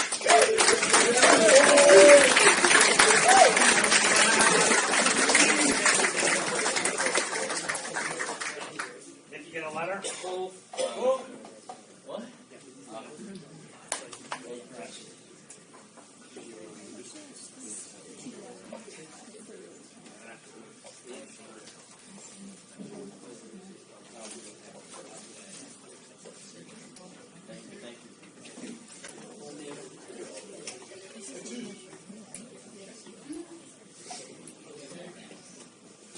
All right. This leads us right up to number 3. Excellent leader. I've known Trevor for a while now, and his family, and it's a terrific group. And Trevor is an excellent leader, a hard worker, smart player, both on and off the ice. He had some terrific comments at the video sessions. On the ice, he knows where to be and when to be there. He's probably one of our top skill players when the puck is on his stick. He's got real soft hands, receives passes, even if they aren't on his tape. And he has a knack for offense. He tied for second on our team in scoring, 6, 14, 20th total points. He tied for third with 61 shots on net. He ended the season as a +1. And as I mentioned earlier, he and Ryder teamed up to be one of our top penalty-killing units.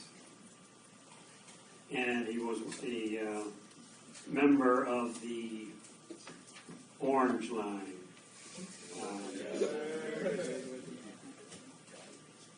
Again, a powerful unit that used their skill set. All 3 players used their separate skill sets to make a dynamic line. Took a while to get adjusted, but once Trevor did, the production was dynamite. He had an assist in the Bedford game opening night, assist against Manchester in the tournament, an assist in 5 shots versus Londonderry, a goal, 3 assists, 4 total points, 4 shots on net, and an impressive +5 at Salem. He had 3 assists, 5 shots on net, a +3 in the game after against Nashua South. 2 goals. And as I mentioned in the program, the only player in the state to score 2 against Concord was Trevor. Excellent net drive on both those goals. He had an assist versus Brady and Wyndham, 2 assists against North, a goal versus Keene and Trinity, and loaded up the shot chart against Pinkerton with 6 and 5 against Londonderry. Trevor handled pucks cleanly and crisply on the breakout. He was a bull with the puck on his stick. He also was one of our best players in the slot. He wasn't afraid to play there.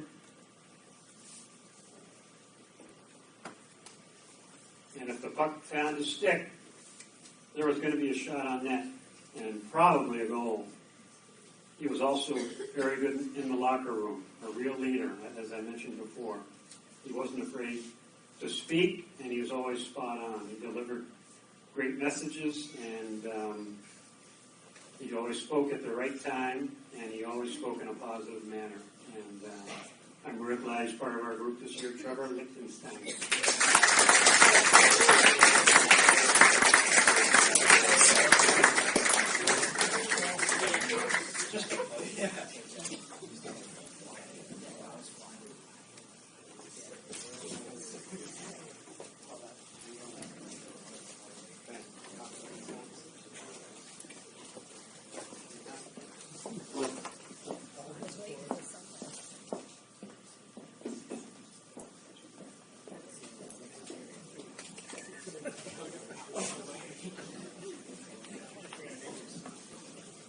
Now, I'm working a little bit on Trevor's confidence. I had the privilege of having him work at Stores Pond last year, at the end of the year. It was fun. I got to know him a little bit better, and I'm always, he knows I'm a golf fanatic. I knew Jackson golf. So I asked him who was better, you or Jackson? And he said Jackson. Is that right, Jackson? That's correct. Oh, yeah. So now, that's confidence. What did you shoot at? Do you go in final states, Jackson? Oh, get over it. No. Trevor, I'm not done yet. Then I asked him what he was doing after work, and he said, I'm going to go golf with my dad. And I said, who's better, you or your dad? And what did he say? Dad. Is he? Are you? Probably right now. He's just being polite. Oh, good. Well done.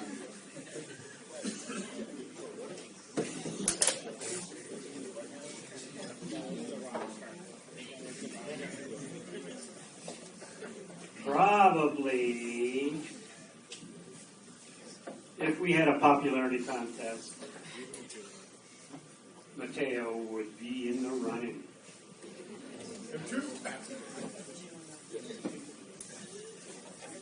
We saw flashes of power forward in number 4 this season, and it looked good. It looked good. Love it. The coaches love it when he plays hard, he plays fast, he focuses on getting to the back post. Mateo's just so strong on his skates and so fast. When he sets his edges, nobody can knock him off the puck. Offensively, Mateo has the potential to be powerful. He also has the ability to be a great F1. He's set up. You guys know what an F1 is?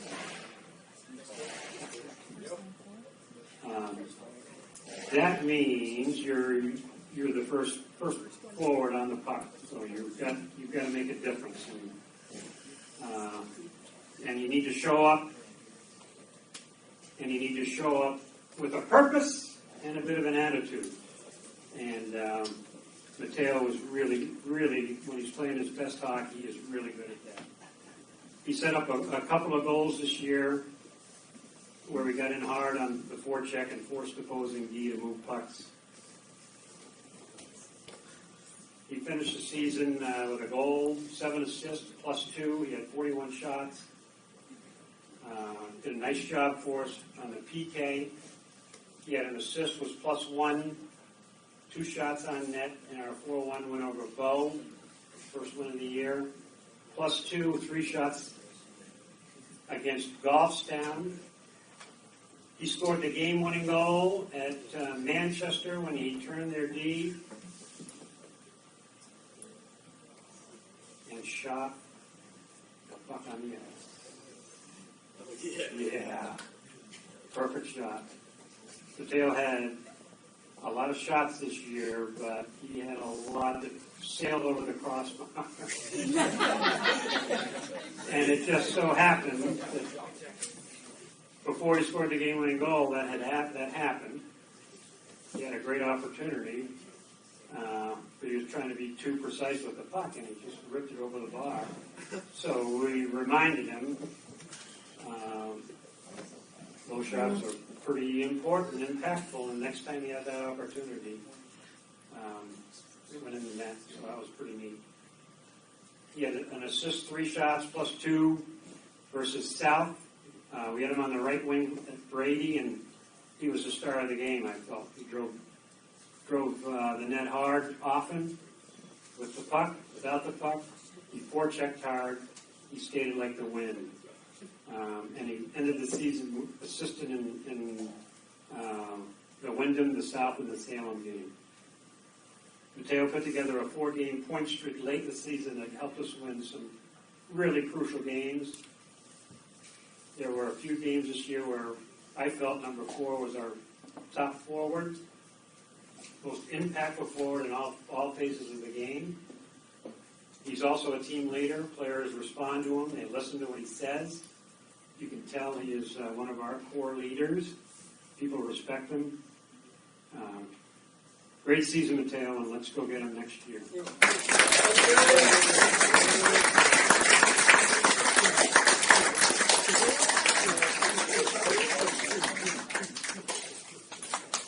Okay? Nothing. Just for you, Mateo.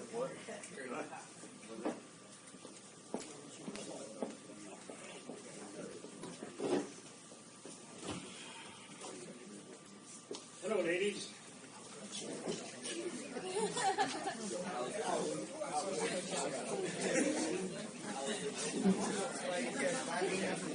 For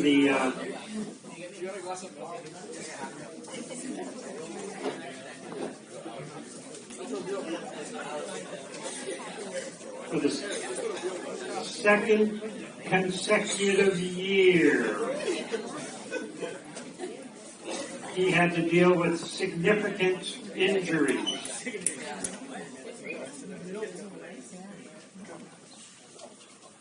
I can't wait for next year because I want to see what Wilkie can do with an injury-free season. I have a pretty good idea. It will be epic. This year he missed 7 games. We were 2-5 in those.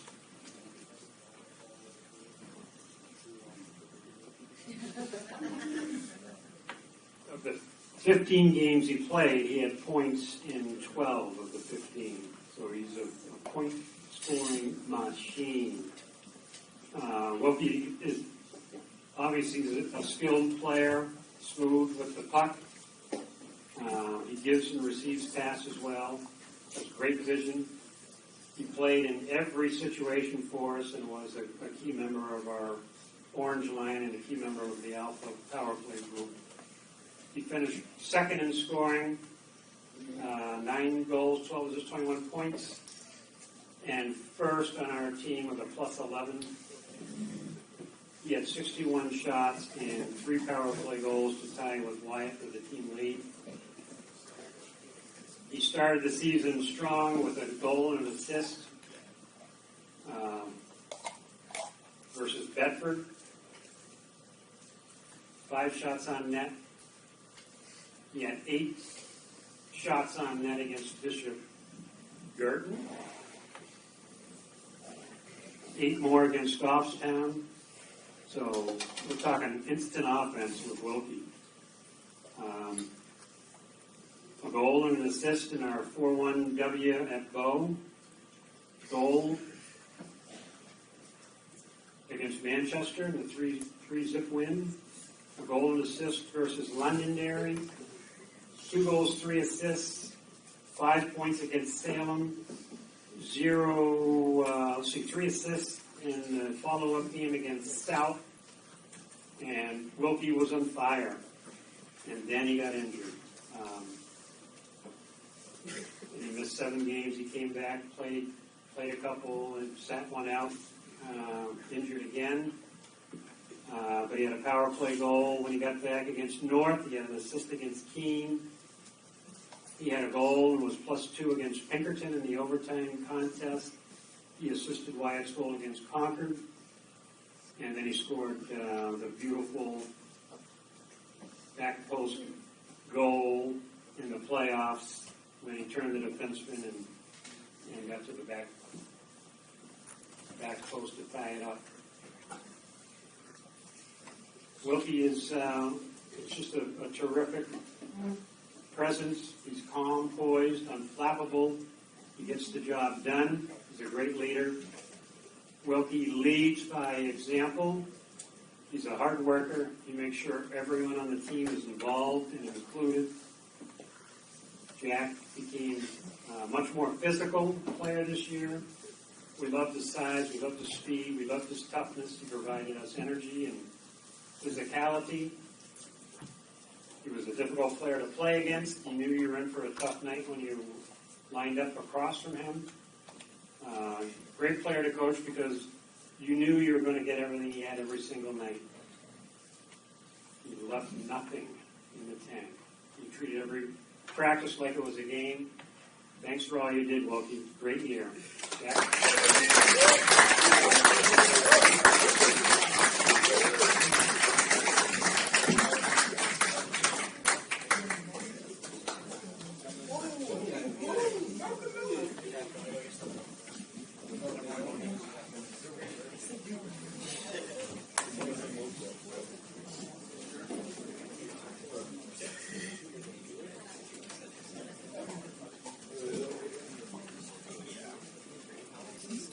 In the pre-game notes that Al and I and Harris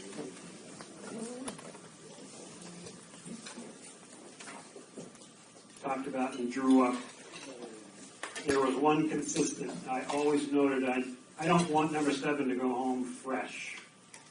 We need to get everything we can out of him. And he is that talented. And talented on both sides of the puck. There's really no secret that Bruins number 37 is my man.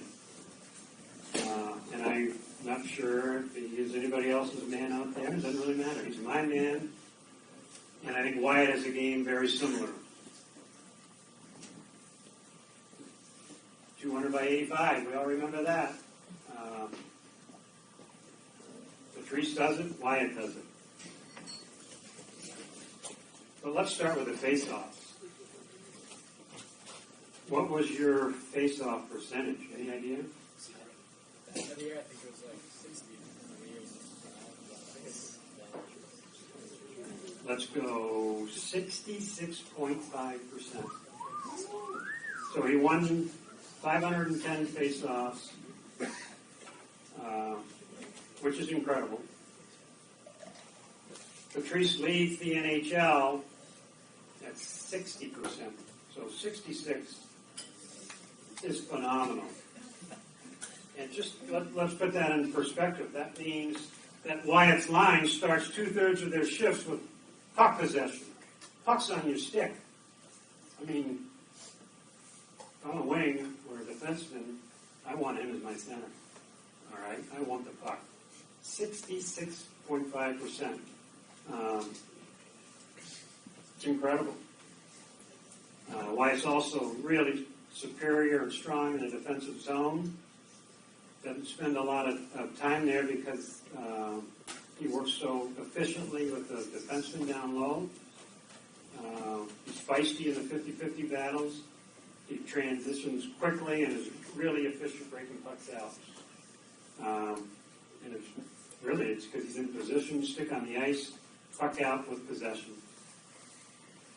Wyatt led our team in goals and points, 14 goals, 25 total points. Career numbers to this point, 23 goals, 22 assists, 45 points. Not a stretch to project him for a 55-point season next year and our program's first 100-point scorer in 10 years. Wyatt had 112 shots on net, tied with Wilkie, as I mentioned, with 3 power play goals. He was all over the score sheet. First goal of the year, scored Bedford, and again, I think I mentioned it. I just love the way early on in the year we were getting, I think that goal, you had your feet in the paint, right? You were in the paint. And you jammed that puck in the back of the net, and Wilkie followed that up with our second goal of the year. His feet were in the paint. 9 shots on it against Bishop Gert. That's incredible when you think about it. You and Wilkie were playing on the same line that time. You combined for 17 shots on net against the state championship team. You had a goal, and you were +2 at Bow. And same thing. Where were your feet? Top of the crease. The puck was behind the goal line. You kicked it out, and you jammed it in the back of the net. 12 shots. 20 face-offs won, 4 lost against Goffstown. 3 goals, 8 shots against Bow. Power play goals, 7 shots on net against Manchester. +2, 5 shots against Exeter. Assist versus Concord South and Keene. You had a hat trick and 2 assists against Brady, 2 goals and an assist. 7 shots on net against North. You assisted Nardi's power play goal against Keene. You had a sweet game against Pinkerton in our biggest game of the year. We needed to win it. 2 goals, 1 assist, including the overtime game-winning power play goal. And against Concord, you scored a beautiful goal. But what impressed me the most about that game was your face-off percentage. And there's two players in the state that are unbelievable at face-offs. You're one of them, and number 3 is one of them, and you took them down 60% of the time. So congrats. And then the backhand sauce to Wilkie to send him in alone to tie it was just a reap to skill. It was a phenomenal play. Wyatt is solid in all aspects. Relied heavily on him to kill penalties. He's a real emotional player. Cares a lot about our team. Cares a lot about hockey. He's passionate about it. He spent a lot of time reviewing film, trying to get better. He plays the game hard and fast. He practices as hard as he plays. He elevates the play of his teammates. Great persistence, great perseverance. Wyatt, like to call it, he brought that lunch pail mentality to our team every practice and every game. We talked a lot to our team. Do not let your opponent outwork you. Make him quit before you do. Wyatt did that consistently this season. Terrific year, Wyatt Sealing.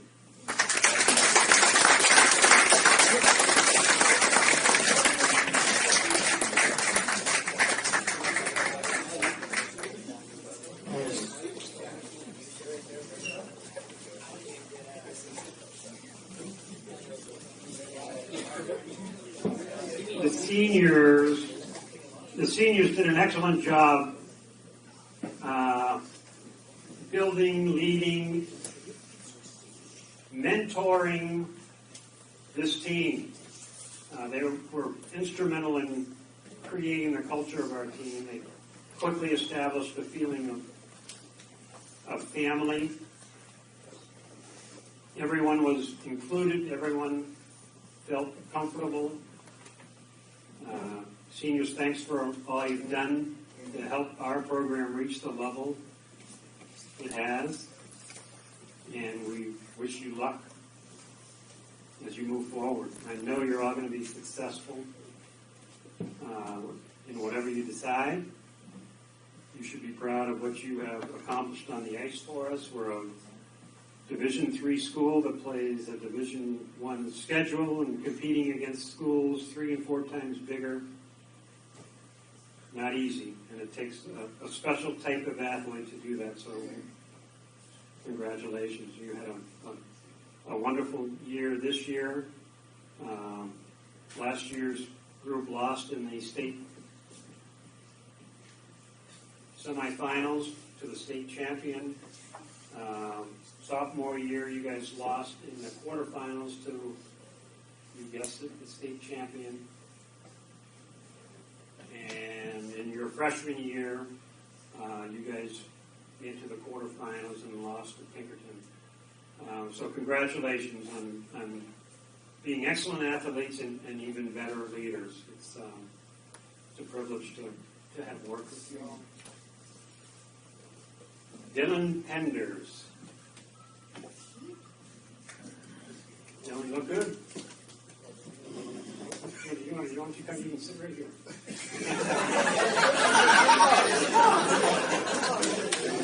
I'm not ready for you, Dylan.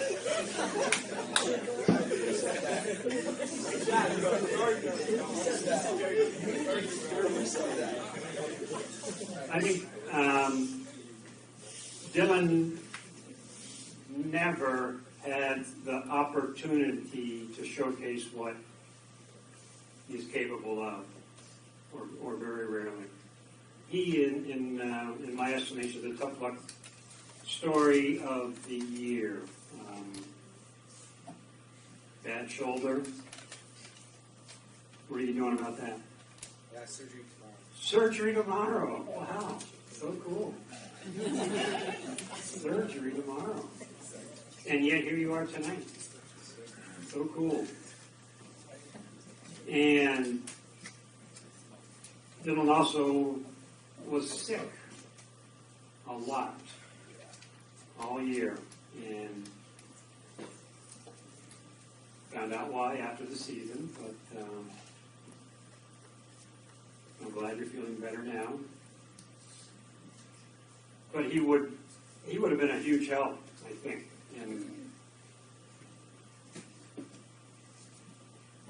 And I love his size, and I love his strength, and that was something that this year's team especially needed a little bit more of, and you provided it.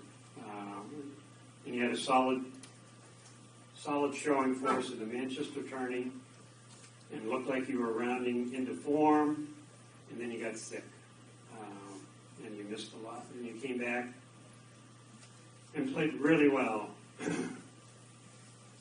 against Wyndham and Brady and Keene. You scored your first career goal. You're shooting pucks hard. You're in heavy traffic, getting shots off. And you just provide that element that was helpful to us. Then you had a relapse, and you never could quite get back into shape. And it's really unfortunate for Dylan, because I felt he was gearing up for a productive season.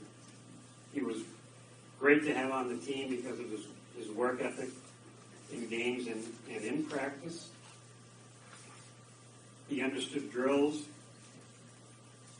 He completed the drills with pace and hard, and he made our practices better and stronger. Dylan's a smart hockey player. He back-checked strong, well, played solid in our own end defensively, solid on the breakout, one of our top players we have away from the puck, and his versatility was very valuable to us. He was competent as both a forward and a defenseman. He could play on any line as a forward and contribute. He could step in and perform at the blue line and contribute.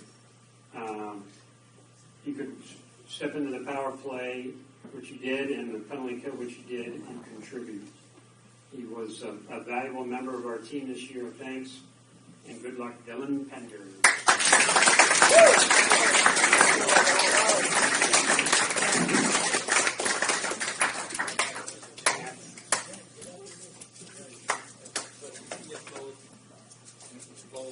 He gets both.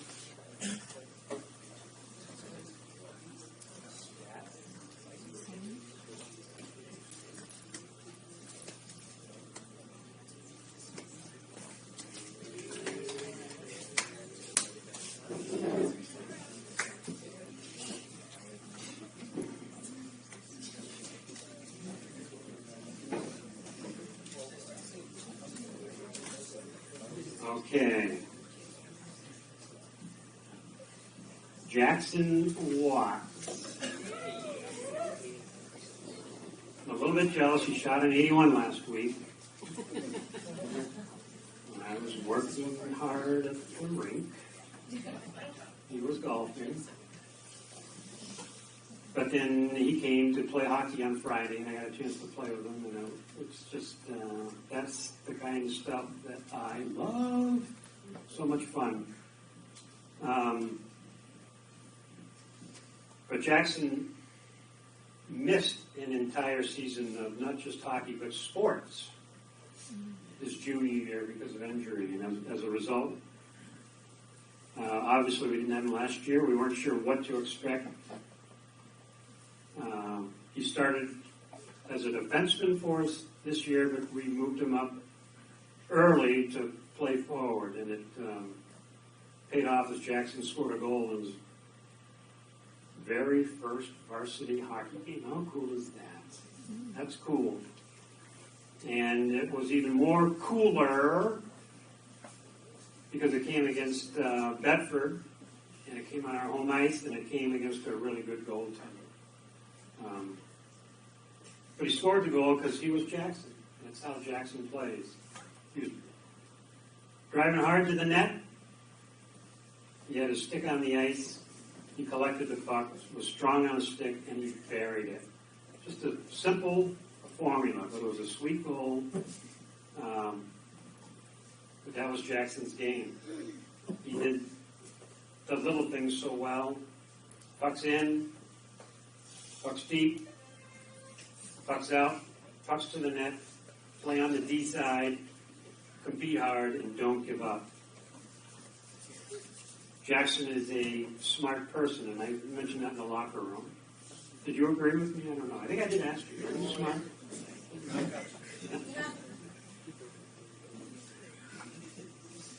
But that intelligence, I can just tell. I don't need to look at report cards or whatever. I can tell intelligence, and Jackson has it. Just the way he carries himself, the way he communicates, the way he talks with his teammates. He's a great person, and he's an intelligent person, and that carried over to the ice. He understood the game, he understood the systems, he understood the drills, which not everybody did.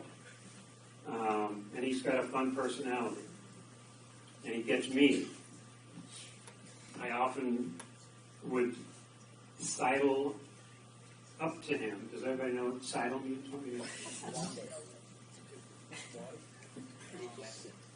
I would make my way towards Jackson after we had gone over the next drill and people were getting in line. I'd look at Jackson and say, what are the chances this is going to happen the way we want it to?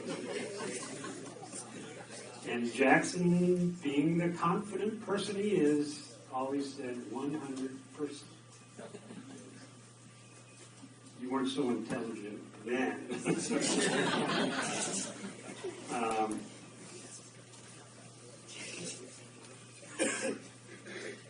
So we mentioned the nice goal against Bedford. He assisted the game-winning goal 4-1 versus Bow.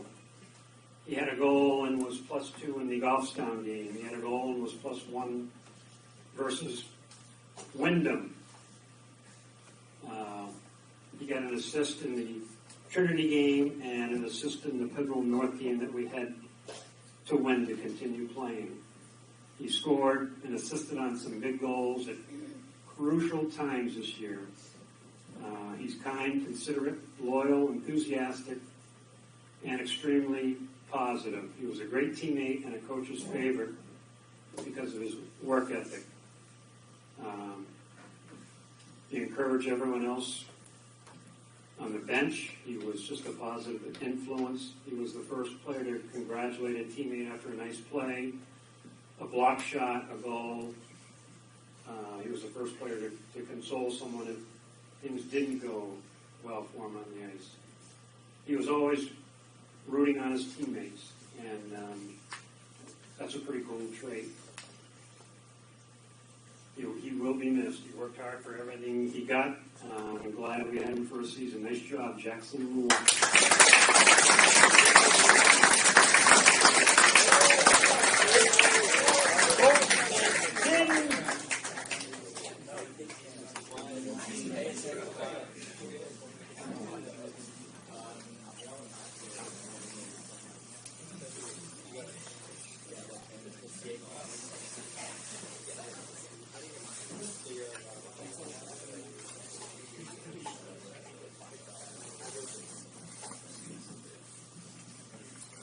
Julian. So when senior night, I try to talk about each of the players just in our core group in the locker room, going over my memories and of each of the seniors, and it's a fun moment, I think. And one of the things I mentioned about Julian is his personality. He's just what did I say, fun? I said fun. And you are. You're a fun young man. You've got a sparkling personality, and you're fun to be around, and people are drawn to you because of that positive attitude. And that's pretty neat. That's pretty special.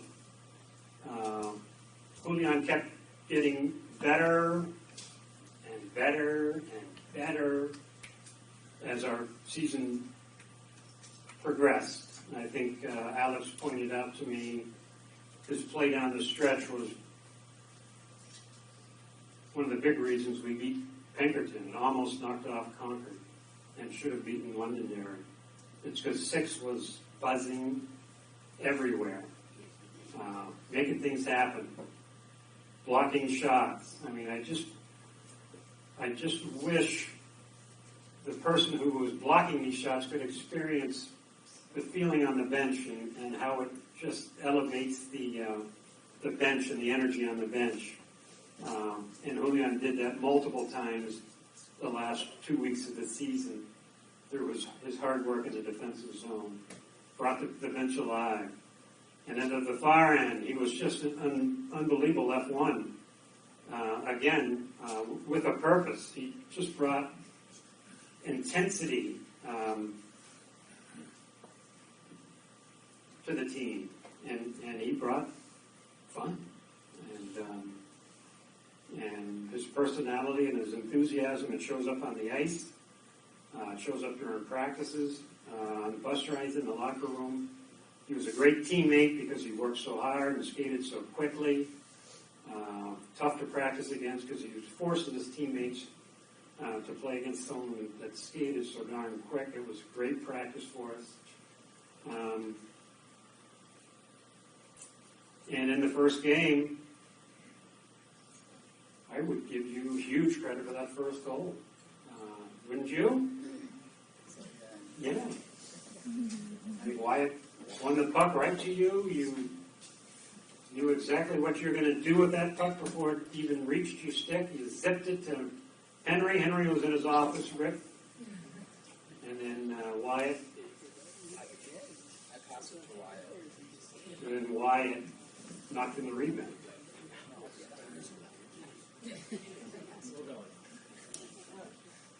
But that was phenomenal. And that was Julian. Two assists and +3 in our 4-1 win over Bow. Assist in the Christmas tournament against Bowen and Manch. He assisted in the regular season against Wyndham and Trinity. 3 block shots in the, we already talked about that, in the Pinkerton overtime thriller. He forced 8 turnovers versus Concord in senior night.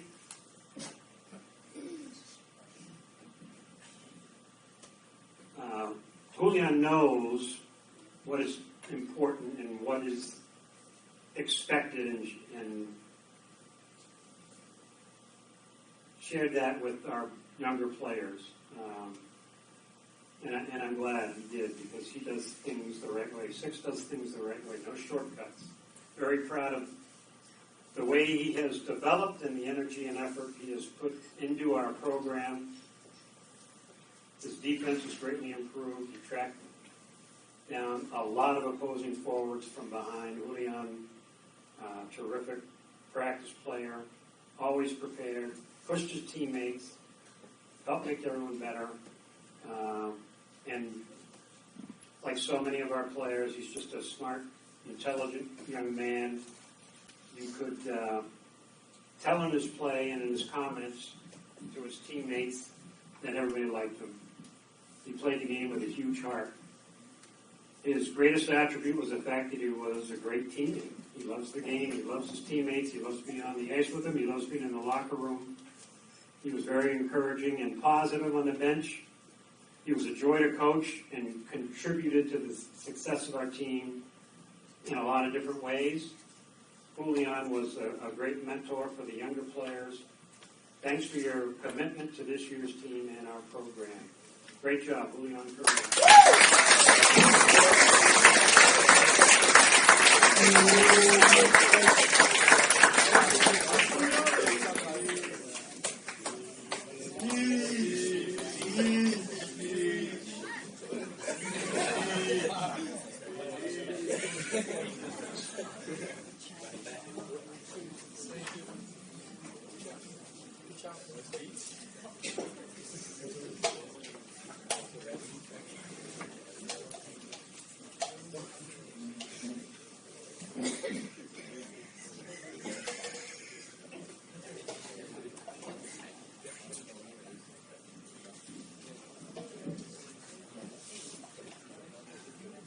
So I, again, have had the privilege of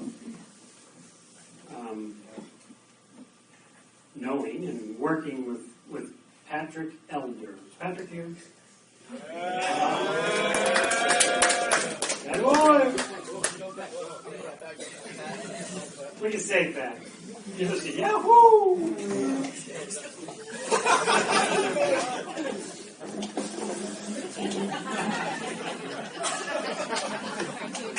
We're doing well. We're doing well. No. Don't you? Okay. Yeah, so definitely had the privilege of knowing Patrick, not just through hockey, which is phenomenal. And I think our kids will say he's a huge part of the group, huge part of the team. And he does a lot, from motivating to filming, to unloading buses, to loading buses up, to cleaning things. He gets the job done. But what I've really noticed about this young man is just his work ethic is phenomenal. He doesn't need to be told what to do you? No. No. Do you like being told what to do? Yeah. But he's the type of guy that if he's worked for me for a couple of years now, that if there is nothing to do, his set of chore list is done, he's not going to get on the phone to Henry and gab away. You know, you're not going to play that game you played on a bus, are you? No. No. He's going to find something productive and positive to do. Like clean the shower. Clean the shower. And I've also noticed that this young man is busy. School. You still go to school? Yep. I teach more than... He teaches. He's a teacher at school. He goes to classes. He snarls up traffic every morning and afternoon.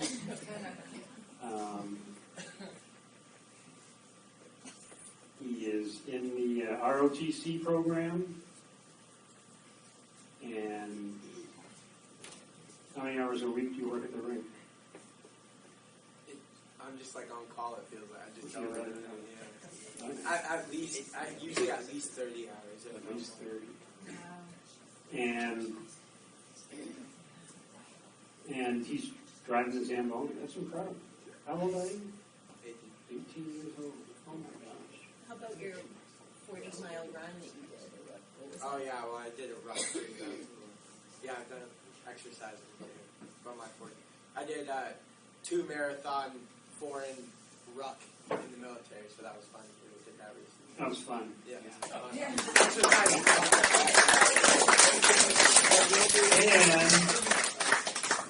And he looks a lot like Gavin when his shirt's off. But hey, boys, at the gym what time? In the morning, usually 6 or whatever. Early at 9. Wow. Gotta stay in shape. Got to stay in shape. Incredible. So, I just am. I just want you to know you're a friend. I value you for a lot of reasons, and I admire you. And best of luck, Pat Elder. Right here.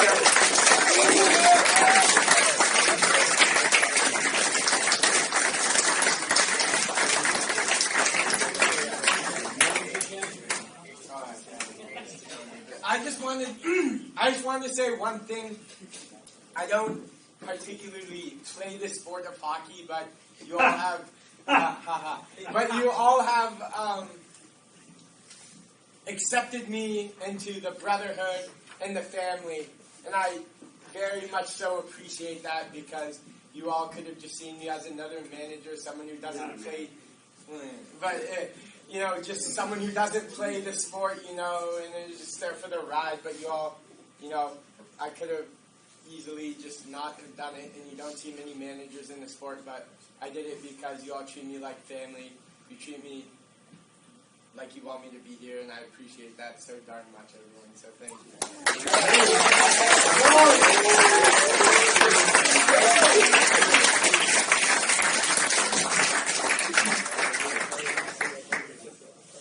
Now let's talk a little bit about our captain.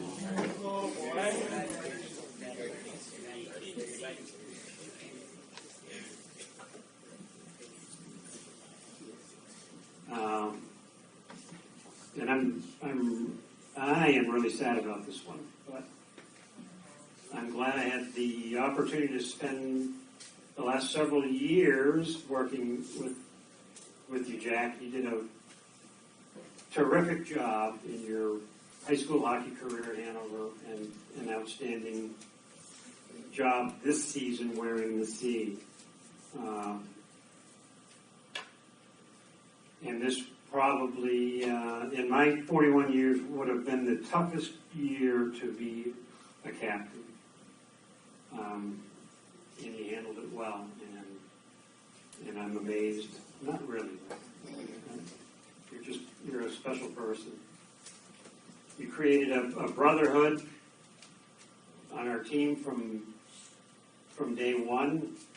Day one being last year, about this time you're named captain. The brotherhood started the moment after the banquet ended. I have said it before, publicly and privately, but you're a warrior, man. You are a warrior, and you are impressive. You're the heart and the soul of our team and our program. You're a battler. You all have watched him play, so you know how hard he plays. Well, he practices just as hard, and his intensity level is off the charts. He's got great speed, great quickness, a superior athlete, extraordinarily strong. He worked his tail off this year for our group every single day. He was on the ice early for every practice. He stepped up and did drills quick, fast, and correct. He turned into a top defenseman in our league, was voted to play in the senior all-star game. They played this afternoon in Exeter. I enjoy his spirit and his competitiveness. I enjoy the way he understands people. He made everyone on our team a better hockey player and a better person. He plays the game with class and integrity. Jack led our team on the ice. He led our team in the classroom. He led our team in the community. And most certainly, he led our team in the locker room. Pre-game talks were epic. Jack, did you think all that stuff up, or did they just come right off the... I'd say about 50-50. You want to do one right now for the parents? Or should My speech is later, Coach. Oh, good.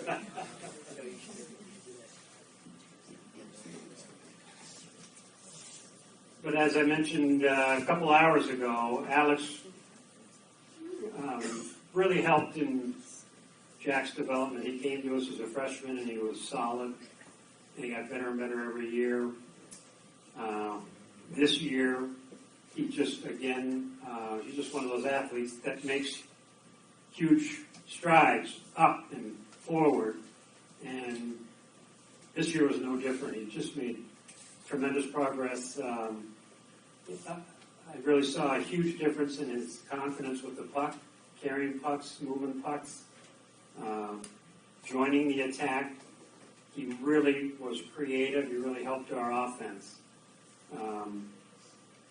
Alex created a new stat, scoring chances for and scoring chances against. what that means is, Alex will track when you're on the ice in Hanover, it's a scoring chance, you get a +1. Whether or not you were part of that scoring chance or not, the fact is you're on the ice and the puck's not in our end, so you must have done something right? And then a scoring chance against, again, the same thing. You're on the ice and the other team has a scoring chance.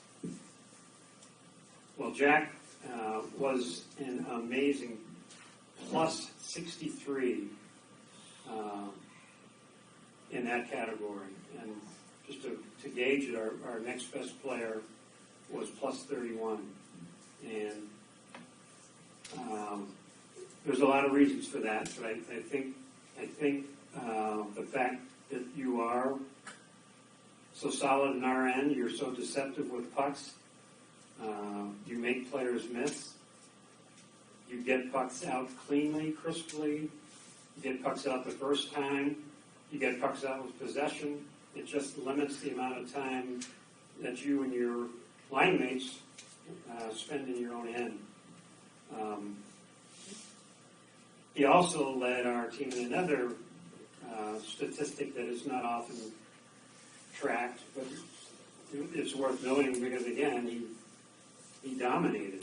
And this is your percentage of shots that you take as opposed to shots that actually hit the net. And everyone on our team anyway was around the 12-13% mark. Jack Gardner was at 27.27%, and the next best player is 15. So that just means if he took, one out of every 4 of his shots was getting through and on net, and that's very impressive. Now, there's some stats in here that I really love, like the very first one. He got an assist in our first win against Bo. Whoop-de-doo. But he was +4. That's what I love. +4. He was on the ice for every goal we scored. He had a couple of assists against Bo in the Christmas tournament. Against Manch, he had 5 shots on net. He was +3 in a 3-0 victory. Against Exeter, we scored 2 goals. Jack was +2. He had an assist, 5 shots on net. Against Salem, Jack was +4. He had 2 assists. We scored 5 goals. Against South, he was +3. We scored 4 goals. He had 2 assists. Against Concord, he was physical. He was tough. We gave up 6 goals, but Jack Gardner was +1. Against Wyndham, the team's second seeded team, he stole the puck in the neutral zone. This was the new confidence that we saw a lot of this year. Transitioned quickly, got the puck into the offensive zone, ripped it, 1-0 Hanover. And it was a hard shot from far out. And that goaltender is waking up tomorrow and finding out he's the New Hampshire Division I goalie of the year. And you beat him clean. It was sweet. Assist +3, 6 shots against North. He assisted the game-winning goal in overtime against Pinkerton, had 7 shots on net for us. He was +2.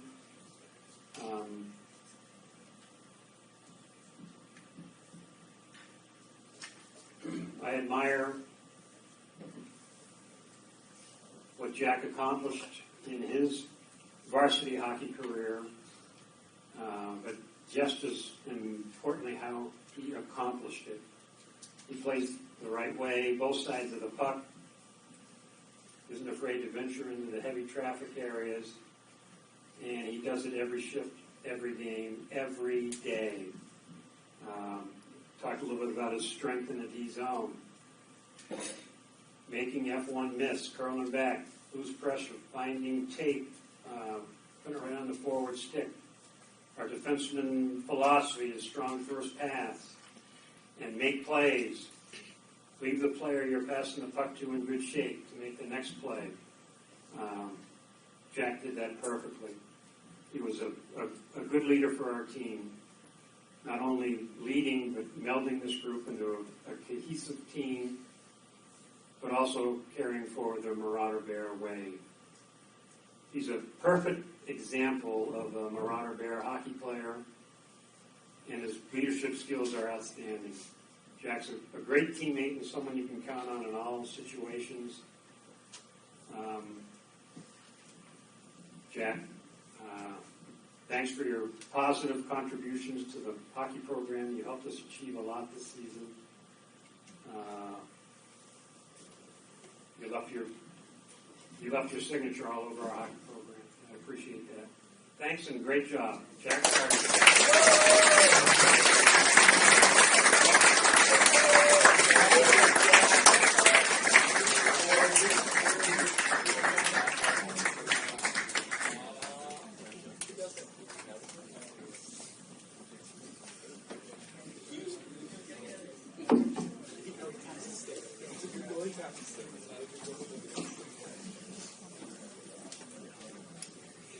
All right.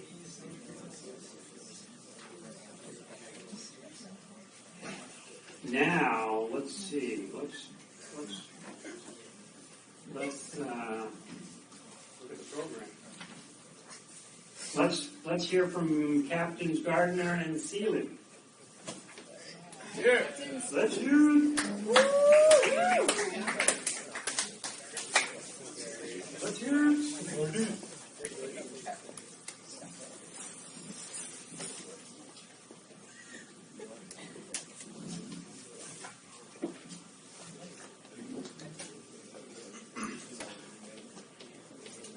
All right. I don't know if any of you remember filling out the questionnaire at the beginning of the season, but one of the questions was, what was your favorite hockey memory?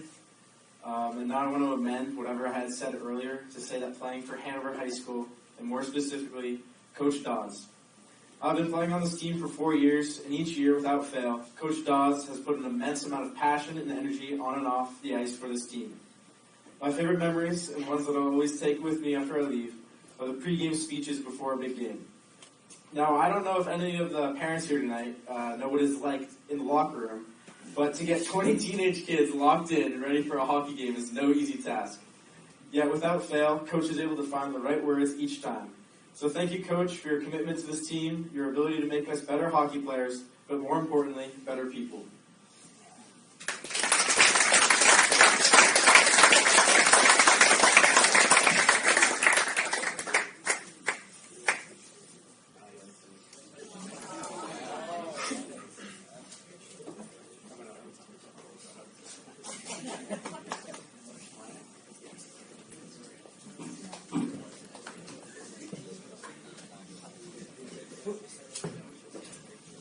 Having a coach who cares as much as Dick Dawes is a blessing most high school kids are not lucky enough to have. The amount of his life Coach Dawes has dedicated to this team is inspiring, and on top of being a phenomenal coach, his passion for the sport goes beyond wanting to win. He wants the best for every kid that enters this program. One of my favorite hockey memories is actually going to surprise you guys. It's from our first game of this season. We blew a 2-goal lead late in the third and then lost in overtime. But when Coach came into our locker room, he didn't scream at us, nothing like that. He just told us, I saw you guys in that OT huddle, and I saw the body language, and the most we could hope for at that point was a tie. And I know it sounds harsh, but this message about positive body language really stuck with me, especially through the whole season, and not just on the ice, but through my life without it. And when we faced another overtime in one of our last regular season games, where we kind of needed to win in order to make the playoffs, I saw every single player in that overtime huddle, positive body language, trying to make eye contact with Coach, because everybody wanted to score that OT winner, and that memory will stick with me for the rest of my life. So we're all lucky to have a coach who works so hard to help us all improve.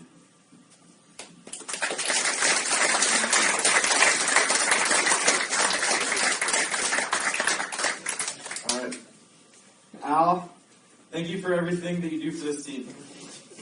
As a young freshman coming up and playing high school hockey for this first time, I wasn't really sure what to expect. but it certainly wasn't your passion for the game and persistence at perfecting toe cap deception. Some of my favorite parts of practice were splitting off from the offense, working on D-specific drills that I know will directly improve my game. And one of my favorite memories from this past year was when Hal put on the gear and played the 5v5 with us before heading to the Bruins game. But regardless of who was the real winner, Al is an invaluable member of this team, and when I come back next year, I hope to see an even bushier mustache. Al, first, you have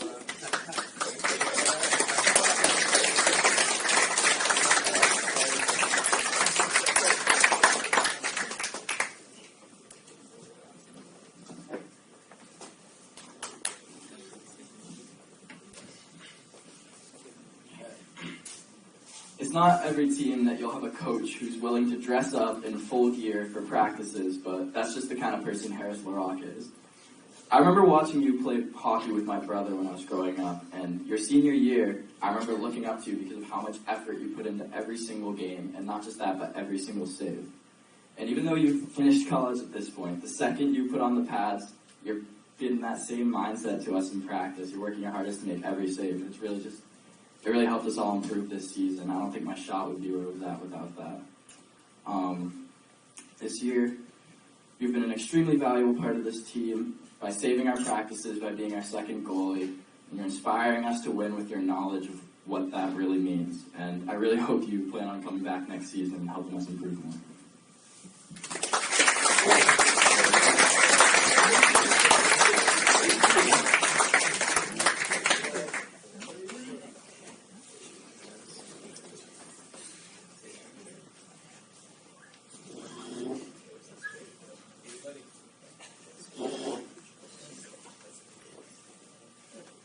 So that brings us to our last member of our coaching staff, Missy Dawes. Without your support, none of this would be possible. I can only imagine the sacrifices that must be made in order to enable this team to function. The 5:30 a.m. practices and returning at midnight from away games takes a toll.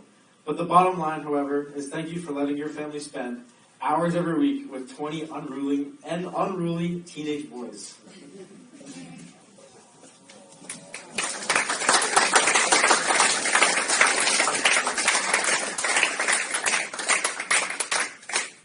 I'm not a coach, Pat. You deserves as much recognition as one. Pat could have spent the winter doing literally anything else, but chose to be with this team. Pat is always ready to pile up the bags on the bus before and after games, and yes, the focus on the camera was sometimes a little iffy with that can't good netting, but the film he provided us was essential for us this year. Thank you, Pat.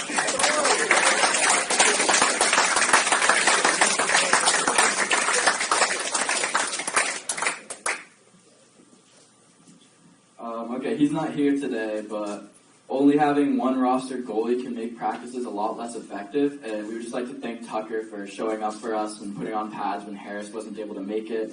The season would have been a lot less enjoyable if he hadn't been in net for our last-minute practices, so thank you, Tucker.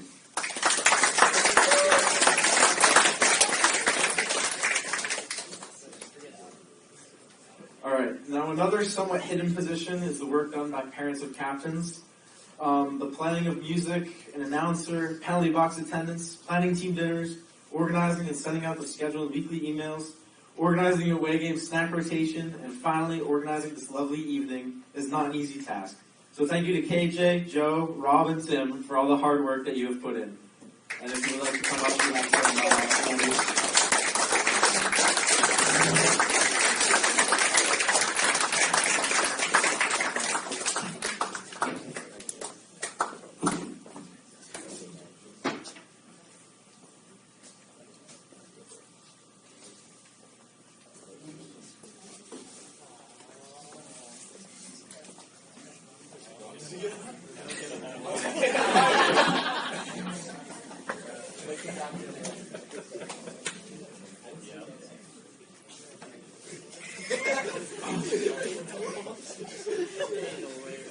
I guess because I missed that hug, I'm going to give my dad a special shout out because he drove me to morning practice every single day freshman year, then slept in the car to wait for me after morning practice to bring me to his office to shower before school. So Thank you for that.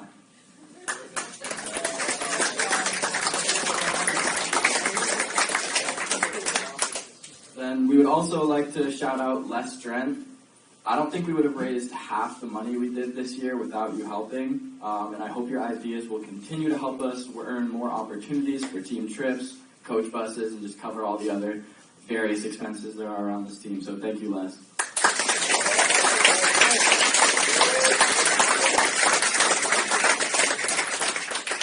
All right. We would now also like to thank all of the parents for supporting this team in all sorts of ways, whether it be making sure we have snacks and Gatorades on the bus, manning the penalty box, or hosting team dinners. It is a lot to have a kid on this team, so thank you for your continued support. We have been through a lot of ups and downs this year, but we have always stuck by, and we are always continually supportive of each other. Yes, I wish our season could have gone on longer, but everything must come to an end. Luckily for all three of you guys, you have Wyatt as a captain and a level of camaraderie rarely seen in Hanover high school sports. So thank you, everyone.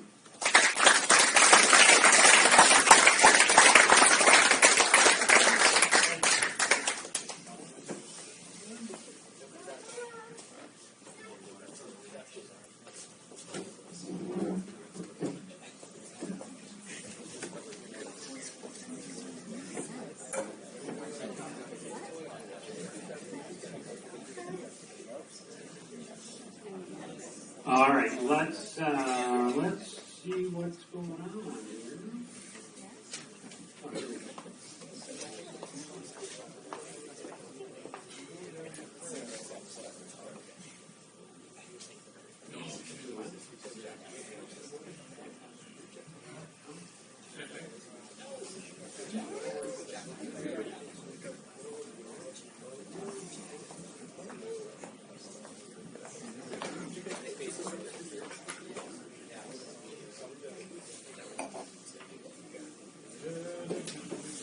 All right. We've got a couple of awards to present and a couple of our bowls. So the awards, let's start with the Sportsmanship Award. And multiple contenders for this one, but the winner is Jackson Watt.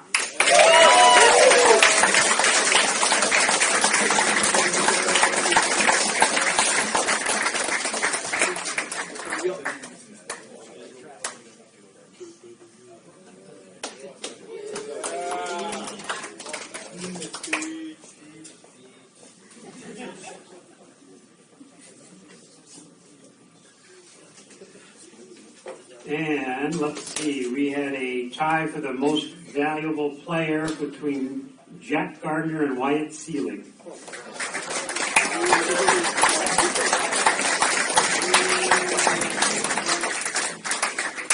Just think about that. One of us voted the other way.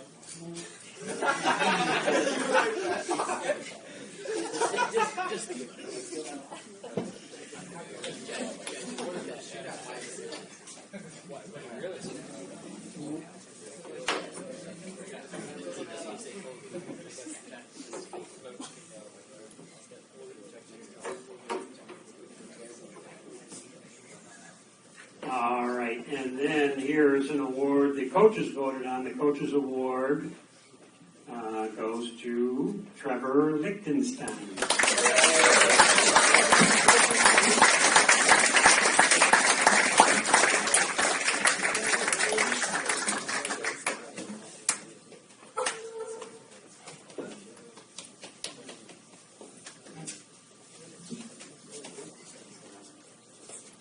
All right, and then the remaining four are all trophies we keep at the rink in our trophy case, and I hope you've all had an opportunity to look at them because they've all got a story and they've all got, they're all, I think, pretty neat and tell a lot about the culture of our team and our program. And let's start with the Hanover Cup.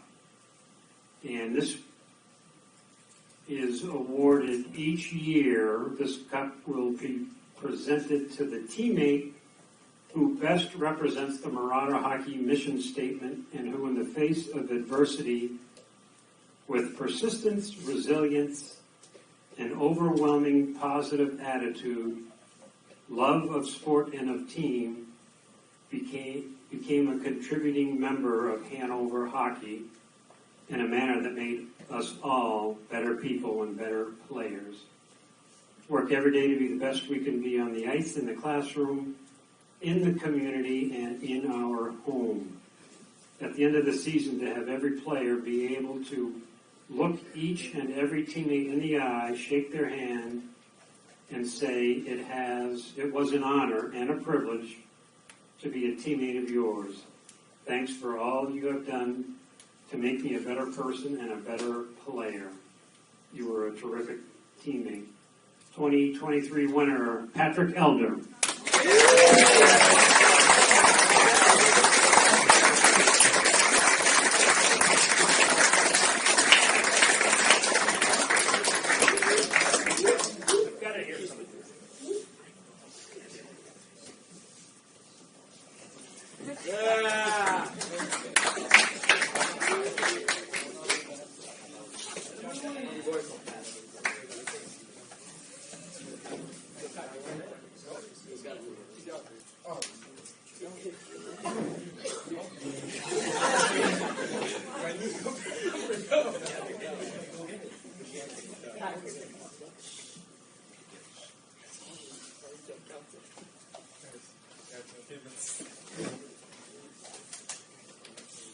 The Dan Somerville Award, and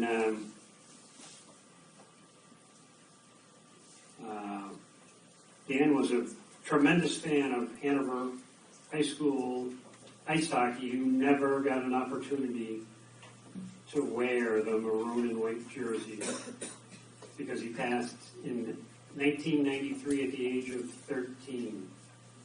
The Dan Somerville Award was donated by the Hanover High School class of 1994 and is presented to the player who valued the same qualities that Dan possessed: devotion, loyalty, sportsmanship, scholarship, and a desire to be the best all-around individual as possible. This year's winner is Jack Wilkinson.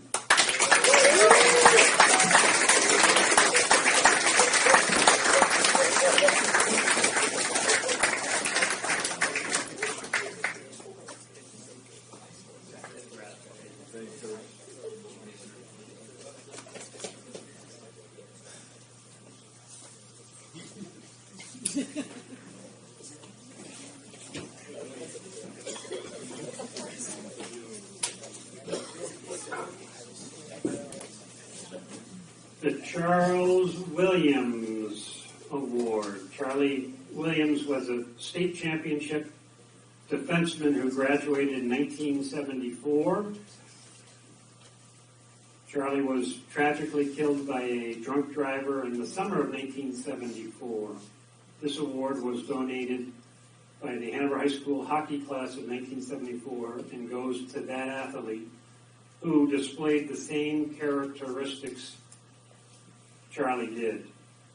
Presented to the player who has exhibited and fostered a real spirit of team participation and shown perseverance, sportsmanship, and dedication to the Hanover High School hockey program. This year's winner is Mateo Tremble.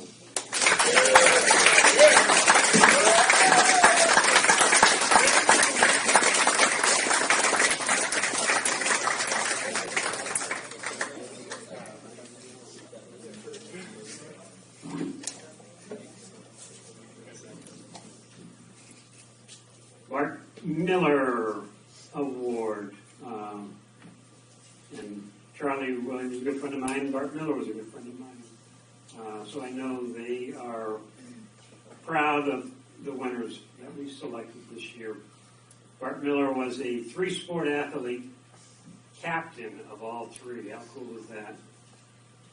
Who graduated from Hanover High School in 1975. He was a dedicated father, dedicated husband, and friend. He was a father of 2 Hanover High School hockey captains, Forrest Miller, 2010, and Graham Miller, 2011. This trophy was established by the players of the 2010 and 2011 teams and presented to the player who played the game like Bart did. Bart played hard. Bart played fair. Bart played with spirit and emotion. Bart played with leadership and intelligence. He brought out the best in his teammates. And this year's winner is Julian Pereira.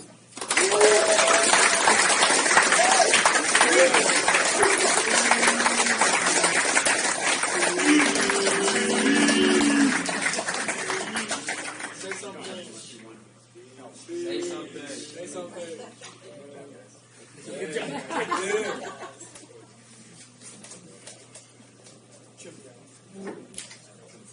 And finally, the prestigious Eddie Jeremiah Award, the oldest award in our hockey program, and it's established in the memory of Eddie Jeremiah in the year 1965. Eddie was one of the most famous college hockey coaches in the history of the NCAAs, and is presented to that member of the ice hockey team who displays those characteristics stressed by Eddie. A gentleman, both on and off the ice, neat in appearance, a good citizen, not only in high school but in the community, hustles on the ice and does what Jeremiah always stressed. Look up and keep fighting. This year's winner is Jack Gardner.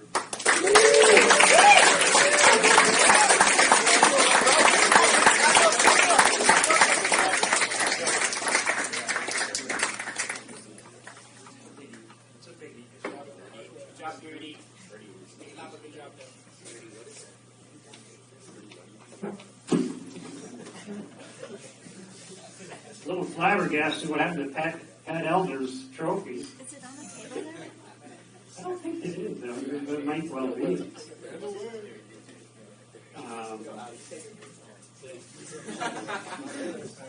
We'll find it and we'll get it to you. But the bowls are being engraved, and they have the big silver bowls. They are at the Ward Amidons, and we keep them on permanent display at Camping Rink in the trophy case.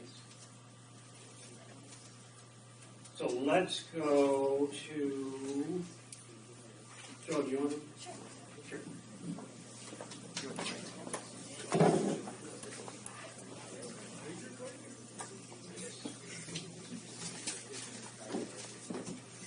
So there's been a theme tonight of family golf. I'm going to stay with the family theme, but we have 3 families. The first one is the one you're born with. The second is the one you choose. The third is your hockey family. So if you look around, this is our hockey family. And I feel like Dick is the dad and Missy's the mom. We have children who have had many coaches through the years. And we have them through college, and you are the best. We are very blessed to have you. We are all blessed to have you. And Missy, you've been amazing. Thank you for loaning him out to us. Thank you for coming to all the games. You're amazing. Thank you.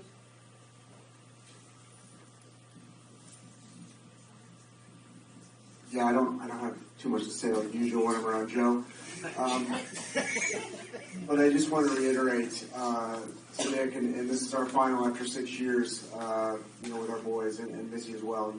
We still respect you and Missy, and the values I've always tried to instill in my boys has been humility, keep your head down, and your actions speak a hell of a lot more than words. And you espouse that. And so my boys so respect you, as do I, and Missy, I so respect everything about the two of you, your grit, your resilience, the way you raised your boys, and how you persevere through all this. And I just want to say thank you from the Gardners. So thank you very much.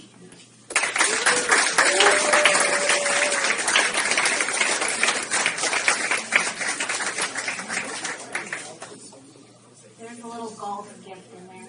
And we have Harris. And we're going to, that's one's, I don't know.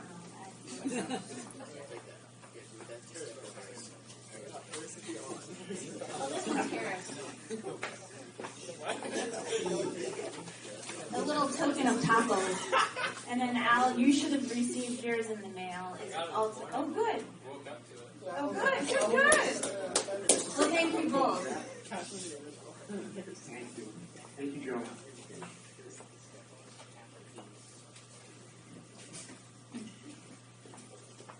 Okay, now let's move on to the senior presentations. Let's start with Pat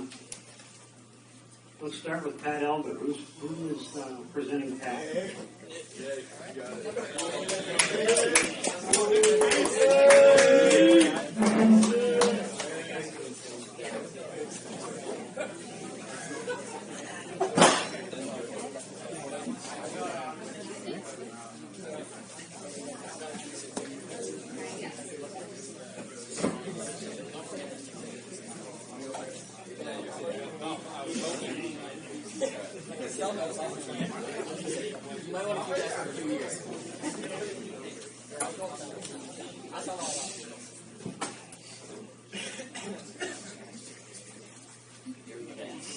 Alright, Patrick Elder. Where do I even start with this guy?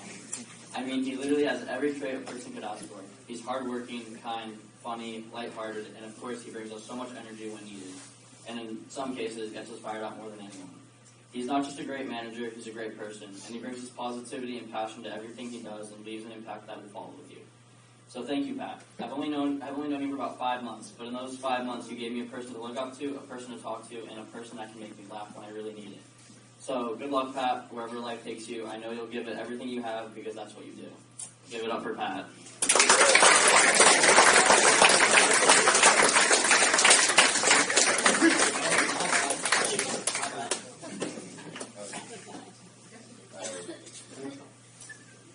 Patrick has been a mentor, idol, and friend to me throughout my high school experience. He is constantly doing things to better our community and help the people around him. From the crossing guard in the mornings, to working at the town hockey rink, to being a member of the Army National Guard and volunteering for the fire department. He proves to everyone how being a good person can get you to places you want to be. Hockey wasn't the first time I came to appreciate him from a teammate standpoint. He was my football captain before the season and an amazing leader for the team, bonding us together as a family every minute we had together. This year he's helped us with this in hockey. His uplifting attitude has brought us closer together than any other team I've ever been on. Pat is crucial to the team. He's been a leader for us off the ice, especially this year. I think everyone might be able to imagine some of the hockey room hype and energy this man gives us. It amazes me how much he can get us so ready for a game without even being someone who plays it. Out on the ice, you can hear Pat cheering on the boys and maybe even doing a little talking to the other female managers. It takes a certain type of person to be as dedicated to a team as Patrick, and he is the best team manager we could possibly ask for. I speak for the team in saying we will miss you and wish you the best of luck.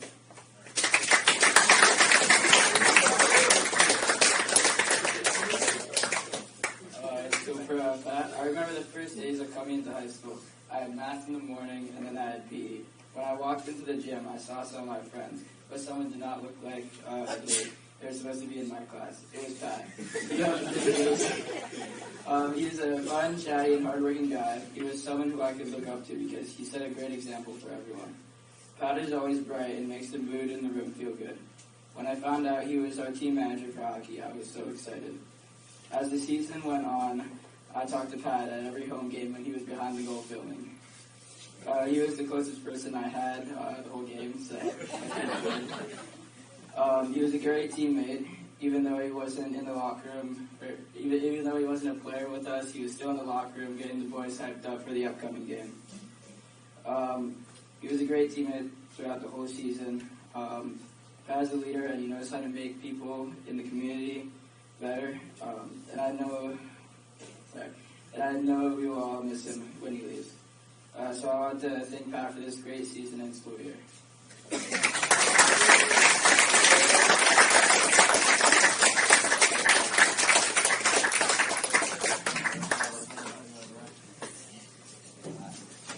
Let's go with Dylan.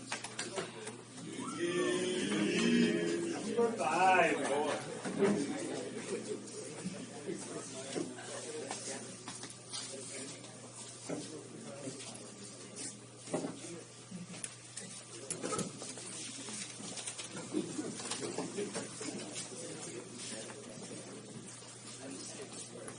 Okay.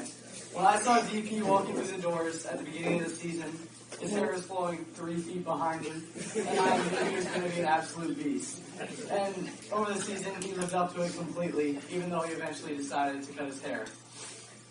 Despite having to miss much of the season due to sickness, he was still able to keep up with the rest of the team and was an asset on defense and later in the year on offense as well.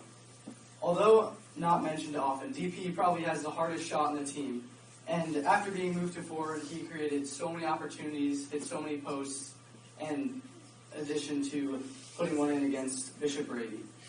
While these skills have certainly benefited the team, I would also like to mention how impressed I have been with his kindness and patience towards all the players on the team, despite their roles.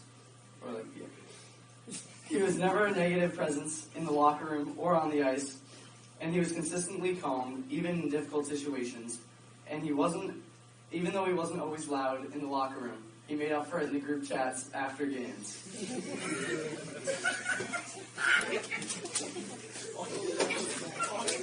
I have loved spending time playing defense alongside him for the past year and a half, and he will definitely be missed in the locker room and on the ice in the coming years.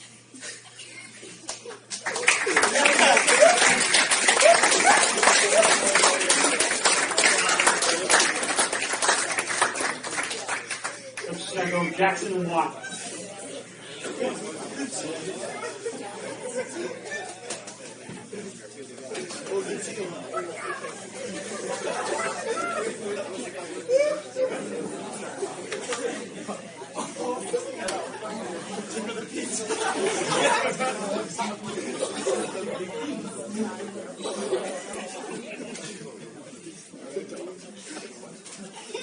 Jackson. First off, I just want to say happy late 18th birthday, 3 days ago.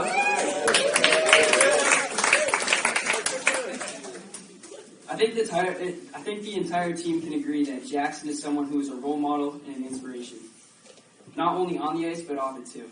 Off the ice, you're a hard-working, smart person who's always willing to give someone a ride home. You can see this translate into your game. You're always working hard as you can in practice or in games, and I don't think I've seen you mess up a drill all season long. Although there's never a dull moment with Jackson, some of my favorite were playing on a line with you. Not only because of your great attitude and friendship we built, but I'm going to miss you in the great conversations we had and the uplifting spirit you brought to the team. Thank you and good luck at college.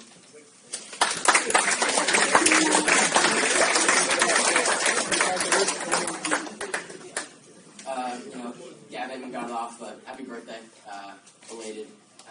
Same day as Wyatt. Happy birthday to you too. But, I had the pleasure of playing back-to-back sports seasons this year with Jackson, both being golf and hockey. And I don't know how the seasons would have ended up if I didn't have the opportunity to play with and alongside you. For the golf season, I think Cuichi would have started instead of you, and I don't know where we would have ended up. And for hockey, I don't think I would have the confidence I do today without the first 5 games with you on my line. 5 games, 1 goal against, not to mention you scored in the first one. You really were an OG Orange Line member. Jackson, Professor, Jackie, there are so many names we all know you by, and many reasons we all appreciate you for. And I decided to put those two together, make a little acronym to describe you. So, in the attacks, what do you have? So, for J, joyous. The only time I don't see a smile on Jackson's face is when he walks into the locker room at 5:15 a.m. on a Friday morning, staring into the oblivion. But other than that, he is always in a good mood and always ready to add comments, either funny or statistical. A, divisive. Jackson is always there. Jackson is always there to give me little comments. He's the professor for a reason. The advice I receive is always helpful, and I'm always grateful to get information from such a smart person. C, classy. On every game day, Jackson never failed to look nice. The gray suit, usually without a tie, sticks strongly in my head for my favorite senior. Sorry, Jack, Dylan, Julian, and Pat. Not to mention the black and orange OSU hat that you wore every single day throughout the entire golf season, which I'm convinced made you play better than me. K, kilowatt. Not only, I love this word because not only does it have your last name in it, kind of, but a watt is, I researched, is a level of power or energy. And I know a kilometer is more than a meter, which means a kilowatt has to be a lot more than a watt. You are filled with energy. I never see you down here. You're either right here with a smile on your face or you're out the roof, and I love that from you. S, steel. Jackson is a very strong person, some could say made of steel, physically and mentally. Along with playing hockey, I think a lot of us were put to a strong mental challenge this year because of the abundance of underclassmen on our team. While on the ice, Jackson picked up hitting more and more throughout the season, but in the locker room is where I was truly amazed on how well he could keep his cool, being around all the goofy things people would say. Oh, orange line. Accompanied by Ryder. A fun fact is that Jackson, Ryder, and I were the original orange line that started the tear over New Hampshire hockey. Coach decided to put Jack Wilkinson on our line, and that kind of went well, too. But the first 5 games were better. Okay, an N, 9-wood. A 9-wood is a very rare club that you won't really come across a lot. Jackson is the only person I have ever played with or seen use a 9-wood on the regular, let alone keep it in their bag to use. It just shows his uniqueness and how special he is to the world and to us. And for that, we love you, Jackson. Thank you for such an amazing season.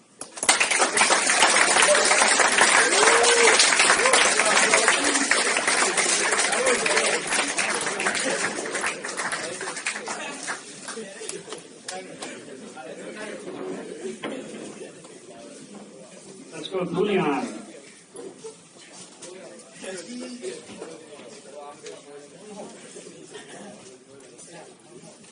All right.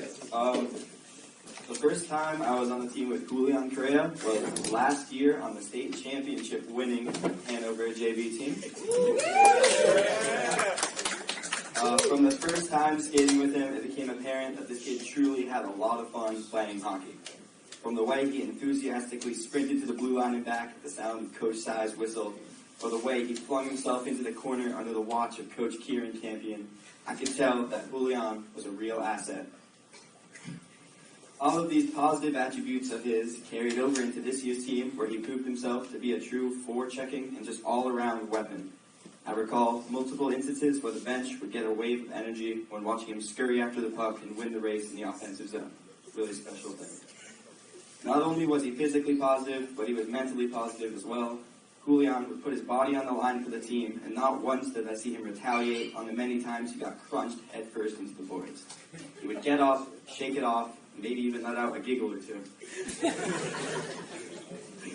At all team events and practices, he had a perfect balance of jokiness and seriousness, never crossed the line, or did anything incredibly stupid, which was quite common this year, making the speech a little tougher to write. King Julian, from both of his skates, with the exception of senior night, up to his helmet, was a real joy to play with, and I'm grateful for being able to share the ice with him. Thank you.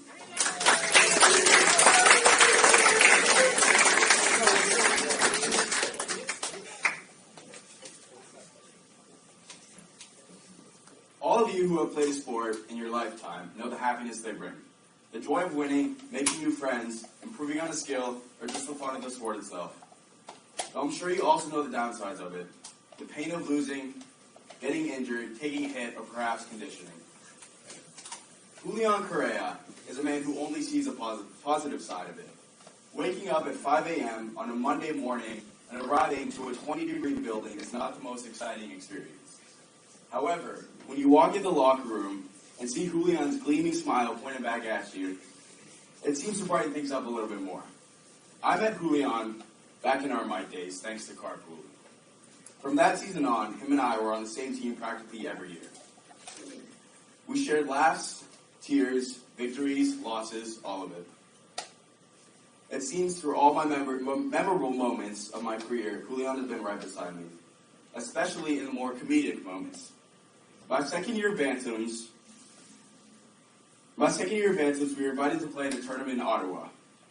Sharing our own hotel room was me, Julian, Wyatt Seelig, and Henry Cotter. And no adult. Our 13 and 14-year-old brains decided that would be a fun, foolproof game to see if we could jump onto our bed, to see who could jump onto our bed from the furthest away. Surprisingly, we actually got through a couple of rounds without any accidents. Until Julian decided that he was going to win. He was so determined, he got in his stance, he was all ready, he was revving up his engines, and then he went. Not only did he get the furthest, he cleared the bed entirely, slamming into the next bed. Now, he obviously was okay, but the Marriott Hotel queen-size bed did, however, attain a few scratches in the form of a slightly cracked bed frame. I guess you could say he won. I can't even begin to describe how much of a joy having Julian as a teammate has been to me for all these years. Countless times he's been there to pick up my head and make me feel the joy of the game. So Julian, on behalf of everyone in this room, every player and coach that had the opportunity to experience the sport alongside you, and all the people in the future that you will bless with that smile and your contagious, cheerful energy, thank you.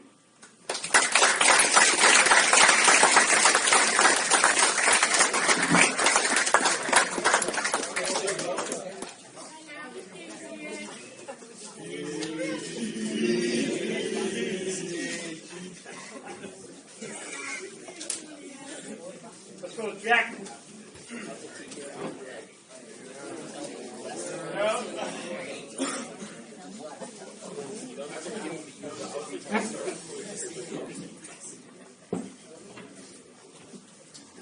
I would like to start my speech by just mentioning a brief word about each senior because I've played with you all for a long time and I'm just going to miss you all so much next year. So I'm just going to say a brief word starting with Dylan. You're one of the funniest people I know and it'll be hard to replace your ability to get the team laughing, especially on the bus rides back from away games. Jackson, you've been a voice of reason for the team and next year I'll miss having someone to talk to about tactics and then immediately after ask for help with my math homework. Julian, you've been one of my best friends for more than 5 years on and off the ice. On the ice, playing with you has pushed me to skate faster, work harder, and to not let my size affect how I play the game. Off the ice, you've helped me become who I am today. Hockey will not be the same without you. Jack Gardner, before I start, I'd like to mention that, I wanted to mention that he had a 44-point career, scoring 11 points each season because that's his number. But unfortunately, he just corrected me and told me he had 45. So, shouldn't have scored that last goal. I've played hockey with you for 3 years now, and I'm so grateful I was given that opportunity. My freshman year was the big COVID year, and everything was different. We were wearing masks on the ice, and we didn't get a locker room, so I wasn't really able to talk to you very much that year. And to be honest, I was a bit scared of you at first. But through that season, you pushed me to work hard in practices, and I always saw you working as hard as you could to earn your next shift every game, and it inspired me to do the same.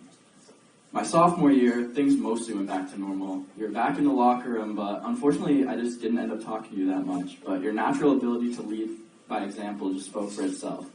With your continued effort in practices and games, you kept getting better and better, and working hard is the only way you know how to play the game, and you pushed me to be better. I started looking forward to reps against you in practice. Your name was the first I wrote when voting for captains that year.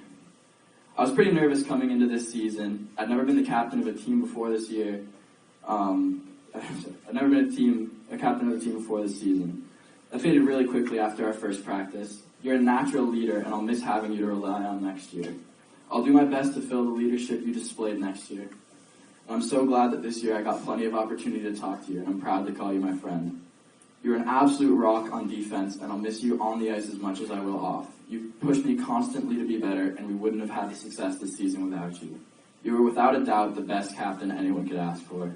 Thank you, Jack.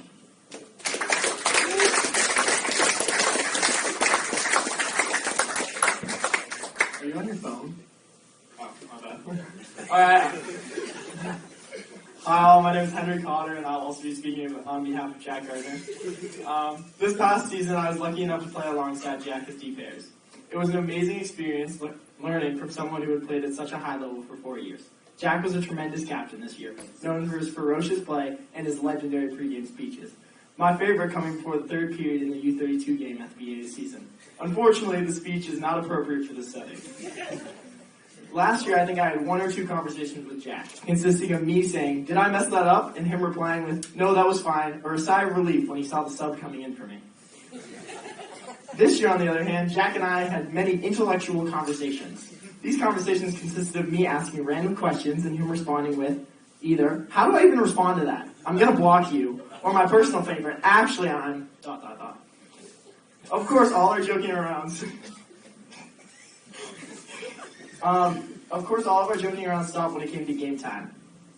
Jack was not one who joked around throughout the game. Normally, he was very focused and did not do much talking unless it was about the play that had just happened. During the Salem game after warm-ups, they were announcing the starting lineup. First was number 35, JoJo, then number 11, Jack Gardner, then number 18, Harry Cotter. I get to the blue line, and there's Jack giggling away, saying, "What up, Harry? Here we go, Harry." I was a little confused, but the giggling ended, and Jack was only smiling by the time the national anthem was about to start.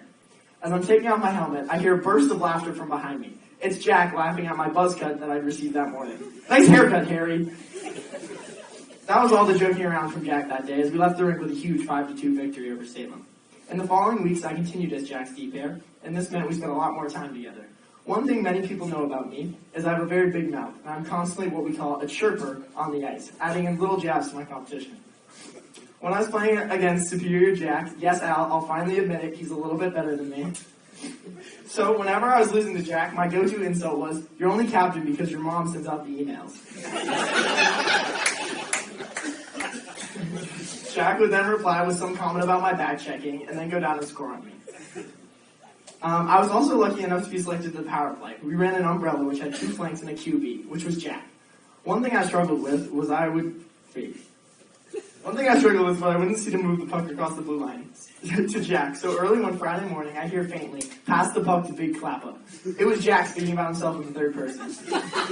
Sure enough, I passed the puck, and on a slap shot, he scored. So for the rest of the year, it was no longer Jack Gardner, it was Big Clappa. All jokes aside, Jack, you were a true pleasure to have as a teammate, and I'm beyond grateful that I got to play with you for 2 years, and I know you're going to do great things in the years to come. UVA is super lucky to have you, so from all of us here at Hanover Hockey, thank you for 4 awesome years, and we can't wait to see what you do in the future. And make sure you come back so someone can put me in my place next year. Thank you.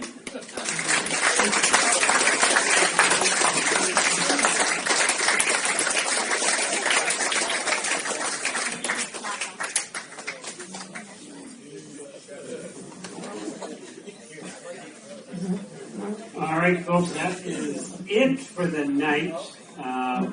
Not prepared to announce captains for next year just yet. We're going to wait a bit.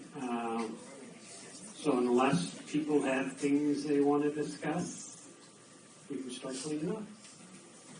Thanks for a great night.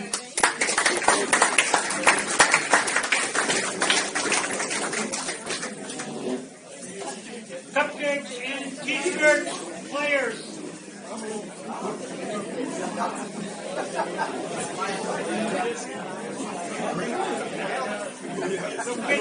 T-shirts.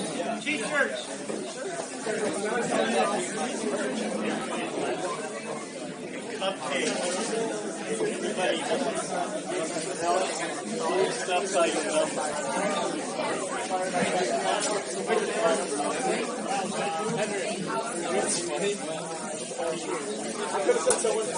He's already got it.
Stop, guys. Oh my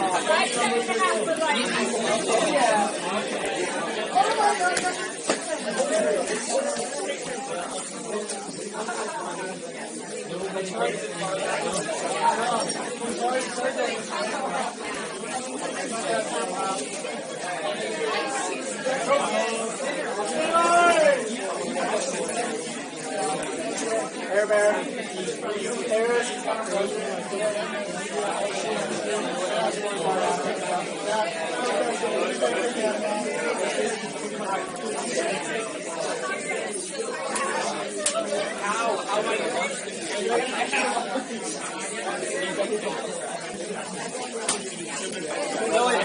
Don't show up with Wilkie because Wilkie gonna.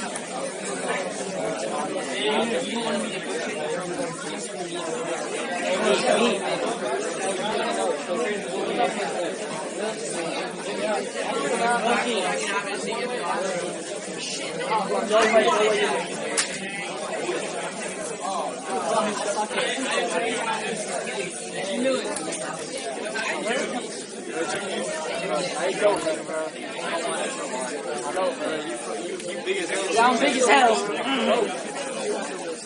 Coach, why didn't Coach shout out your mom? Dude,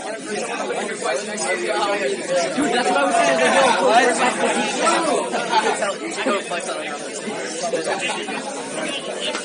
Yo, Nick, bro. Nick, go shout out. Thank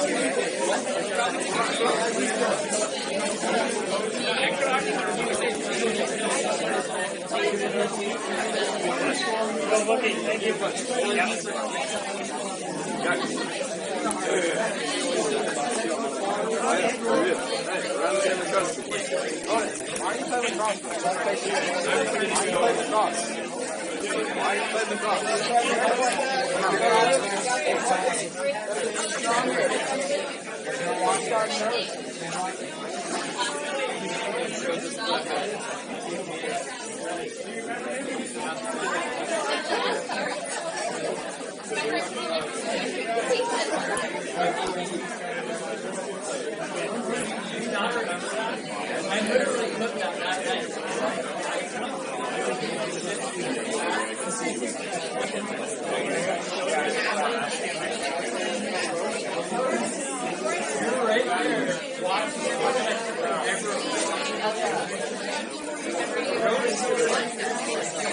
Thank you for giving me a place to stay. Thanks for sitting and letting me